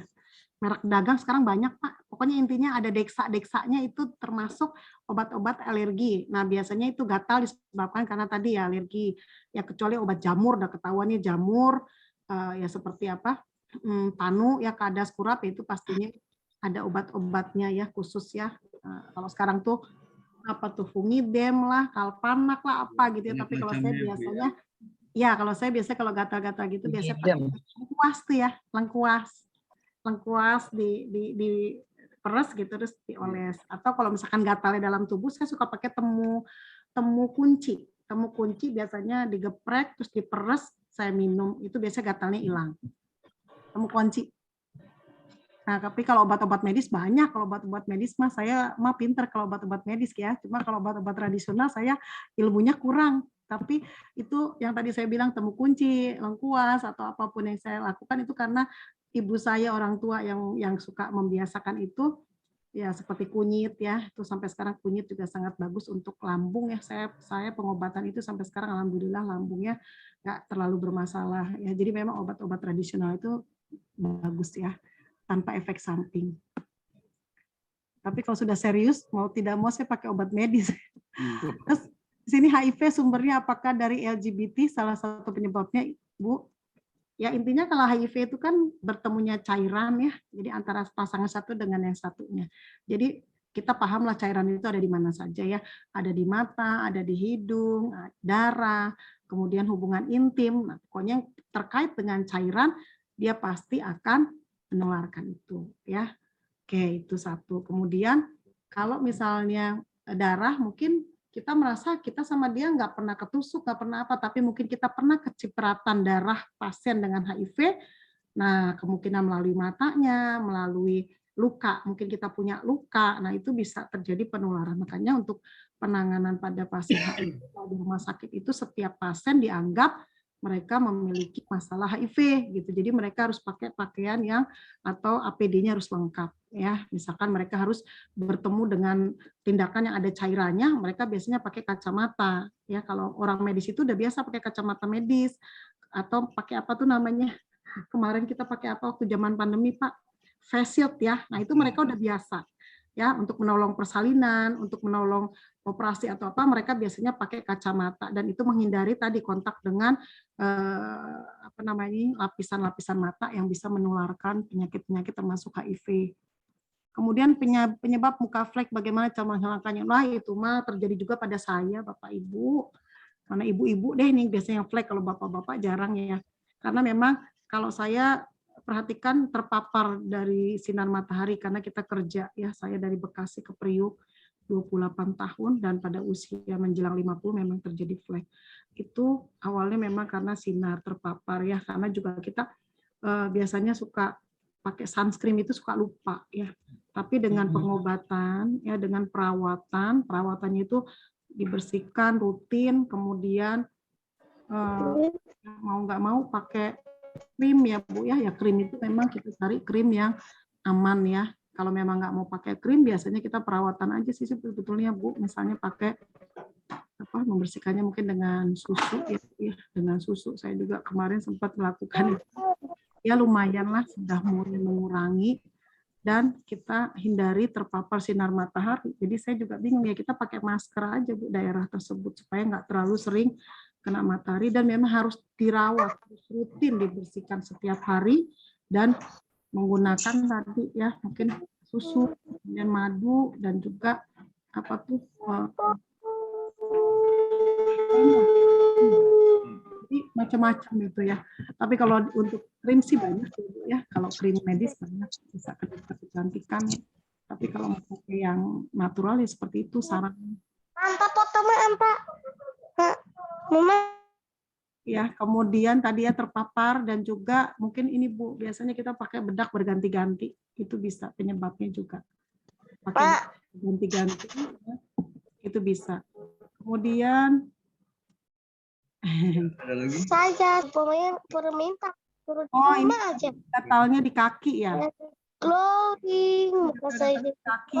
Ini mungkin apa? Di kaki itu kan ada yang kutu air ya. Kalau kutu air itu biasanya harus dikeringkan. Di bagian sela-sela kaki itu harus kering, nggak boleh basah. Jadi basah dia akan gatal terus. Jadi ya kalau mandi atau apapun harus segera dikeringkan lagi dan ya diberikan itu ya. Kalau saya biasanya pakai itu NaCl.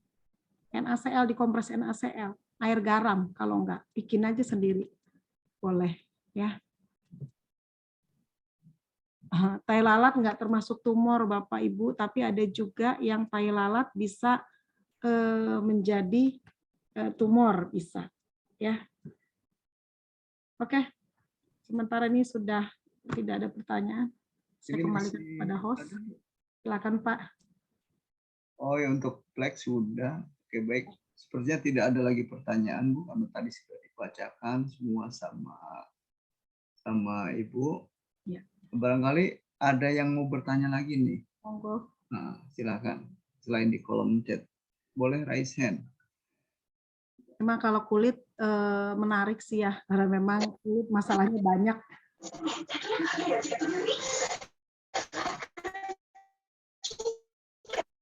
Kebanyakan Pak Ibu kalau masalah kulit apa yang sering ini, penyakit apa yang sering konsul ke Bapak Ibu sebagai terapis?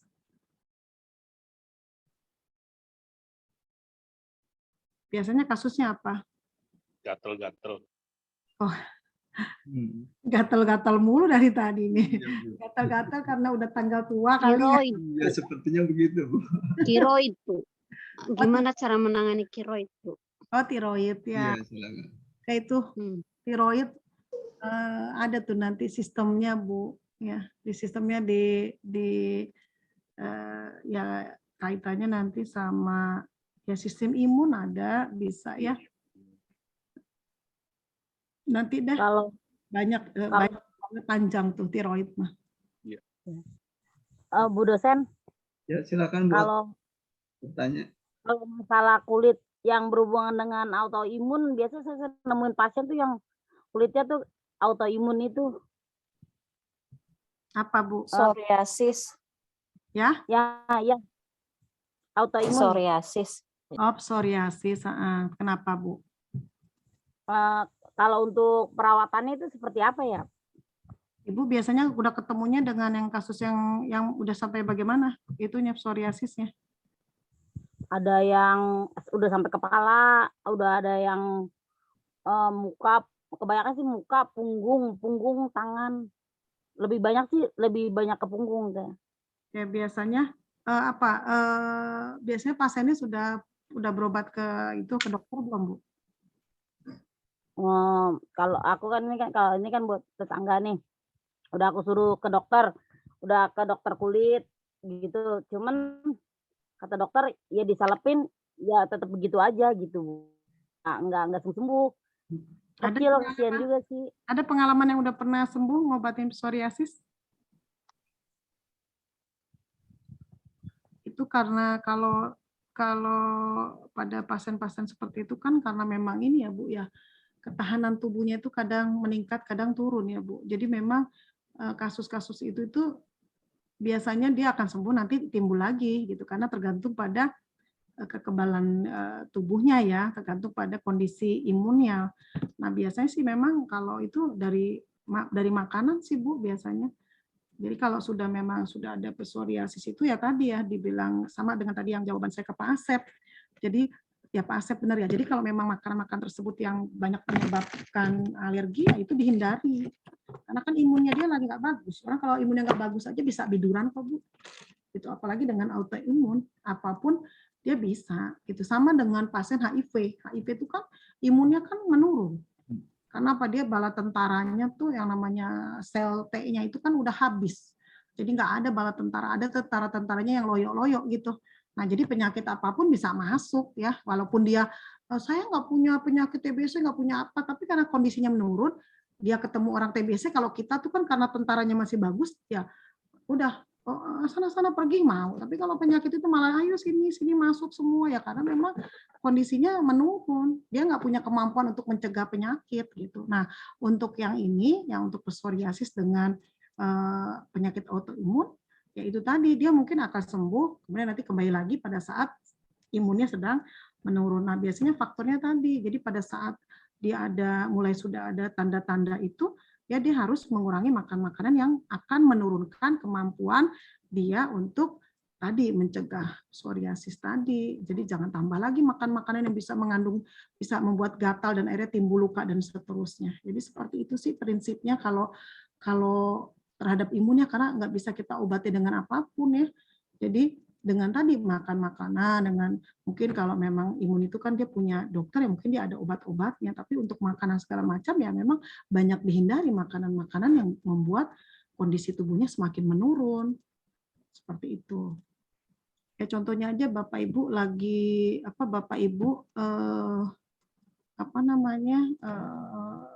kena inilah pada saat Bapak Ibu influenza lah. Itu kan pada saat Bapak Ibu influenza itu kan kondisi kan imun menurun tuh ya. Jadi mudah. Nah, apakah dengan menurunnya tadi kan kita harus mengkonsumsi makanan yang bisa meningkatkan daya tahan tubuh kita. Nah, intinya prinsipnya seperti itu. Cuma kalau autoimun kan ini bukannya karena makanan bergizi atau enggak gitu ya. Itu kan penyebabnya memang sudah dibawa genetik gitu ya, atau dia terpapar. Nah, caranya ya memang tidak ada jalan tidak ada pengobatan yang paling tepat, yaitu tadi harus seimbang antara mungkin pengobatan dan pola kehidupan sehari-harinya. Mungkin dia harusnya tidur memang tepat 8 jam setiap harinya. Mungkin kalau kita nggak punya autoimun, kita bisa aja tidur mau 4 jam, 5 jam, itu juga kita nggak sehat. Tapi buat yang autoimun tadi, itu hidupnya betul-betul harus teratur. Gitu. Jadi kembali seperti itu. Oh, penyakit imun ya begitu, ntar turun, ntar naik, ya nggak bisa kayak kita gini nggak bisa gitu ya. Nah itu yang banyak makanya dia kan harus medical check up terus tuh pasien-pasien seperti itu, dan untuk itunya harus dicek terus ya kan. Oke, terus apa lagi nih? Baik, Terima kasih Ibu penjelasannya. Eksim kutu air ya. Udah sembuh. Karena waktu sudah 9.30, terima kasih Ibu dosen atas ilmunya, atas paparannya dan ilmunya semoga berkah ya. Namun sebelum kita tutup, kita foto bersama dulu dengan Ibu dosen. Mohon Bapak Ibu untuk membuka kameranya. Ya. Sambil siap nih Pak Sep, ada pertanyaan terakhir saya nanti. Masih ada Bu. Kan nggak enak baik. Tai lalat ya ini, mungkin kalau tai lalat ini sekarang sih ada ya Bu ya, tai lalat kan bisa dilakukan operasi kecil ya Bu ya. Penyayatan sedikit lah di daerah-daerah tersebut. Bisa kok, ini sudah ada pengobatannya. Dilakukan penyayatan, diangkat gitu ya, pakai teknik-teknik sih tertentu ya, dan steril ya tekniknya ya. Dan biasanya ada juga yang ada anestesinya lokal ya. Dan bagi yang tidak ada anestesi mungkin yang kecil-kecil ya, dan itu pun juga hati-hati ya. Karena ada juga tai lalat yang berisiko menjadi kanker gitu. Nah, itu harus dengan yang profesional lah ya. Baik, Bu dosen. Ya, silakan. Terima kasih atas paparannya. Sebelum kita tutup, kita foto bersama dulu ya, Bapak Ibu. Mohon dibuka kameranya untuk dokumentasi. Oke. Baik. 1, 2. Ya, mohon sebentar. Oke, sebentar. Ya.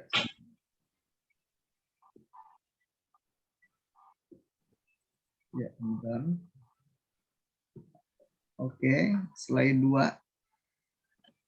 Untuk slide 2 mohon dibuka kameranya. Oke. Mohon dibuka slide 2. Ya. Sebentar. Ya, sebentar ya. Ya. Oke, sebentar. Ada gangguan. Oke, baik, terima kasih. Untuk slide 3. Oh ya, cukup slide 2 ya, hanya 2 slide. Terima kasih Ibu yang sudah hadir pada malam hari ini. Untuk paparannya sangat luar biasa. Semoga berkah untuk Ibu dan kita semua. Ya, untuk perkuliahan hari ini kita tutup dengan membacakan hamdalah. Alhamdulillah. Alhamdulillah. Terima kasih Bu dosen. Terima kasih Bu. Terima kasih Bu dosen. Terima kasih Pak Nana. Terima kasih Pak dosen. Terima kasih teman-teman semua. Assalamualaikum. Wassalamualaikum. Waalaikumsalam. Waalaikumsalam warahmatullahi wabarakatuh. Terima kasih Pak Nana. Semua mohon maaf lahir dan batin. Silakan Bapak. Boleh. Semangat terus ya Bu ya kuliah. Semangat terus. Ya, paham.